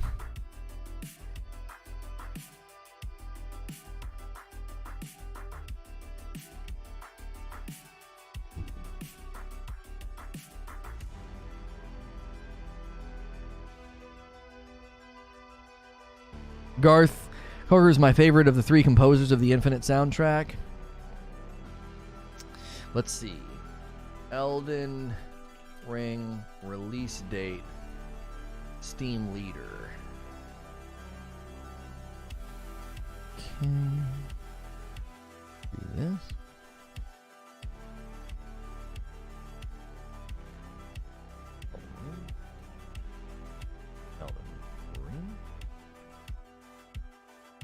From software.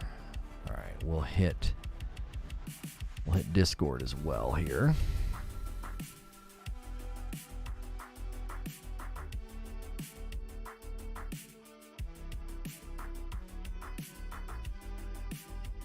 All right, redirects have been touch and go. So if it doesn't take you, I finally figured out how to join chat. Well, thank you. Hopefully you come with us. We're getting ready to switch. We're getting ready to switch streams. It should redirect you. If it doesn't, then you can click the link in chat and that'll bring you with us. It should work though. Redirects have gotten a little bit better. If you're mobile, maybe not, but in general, it's been better.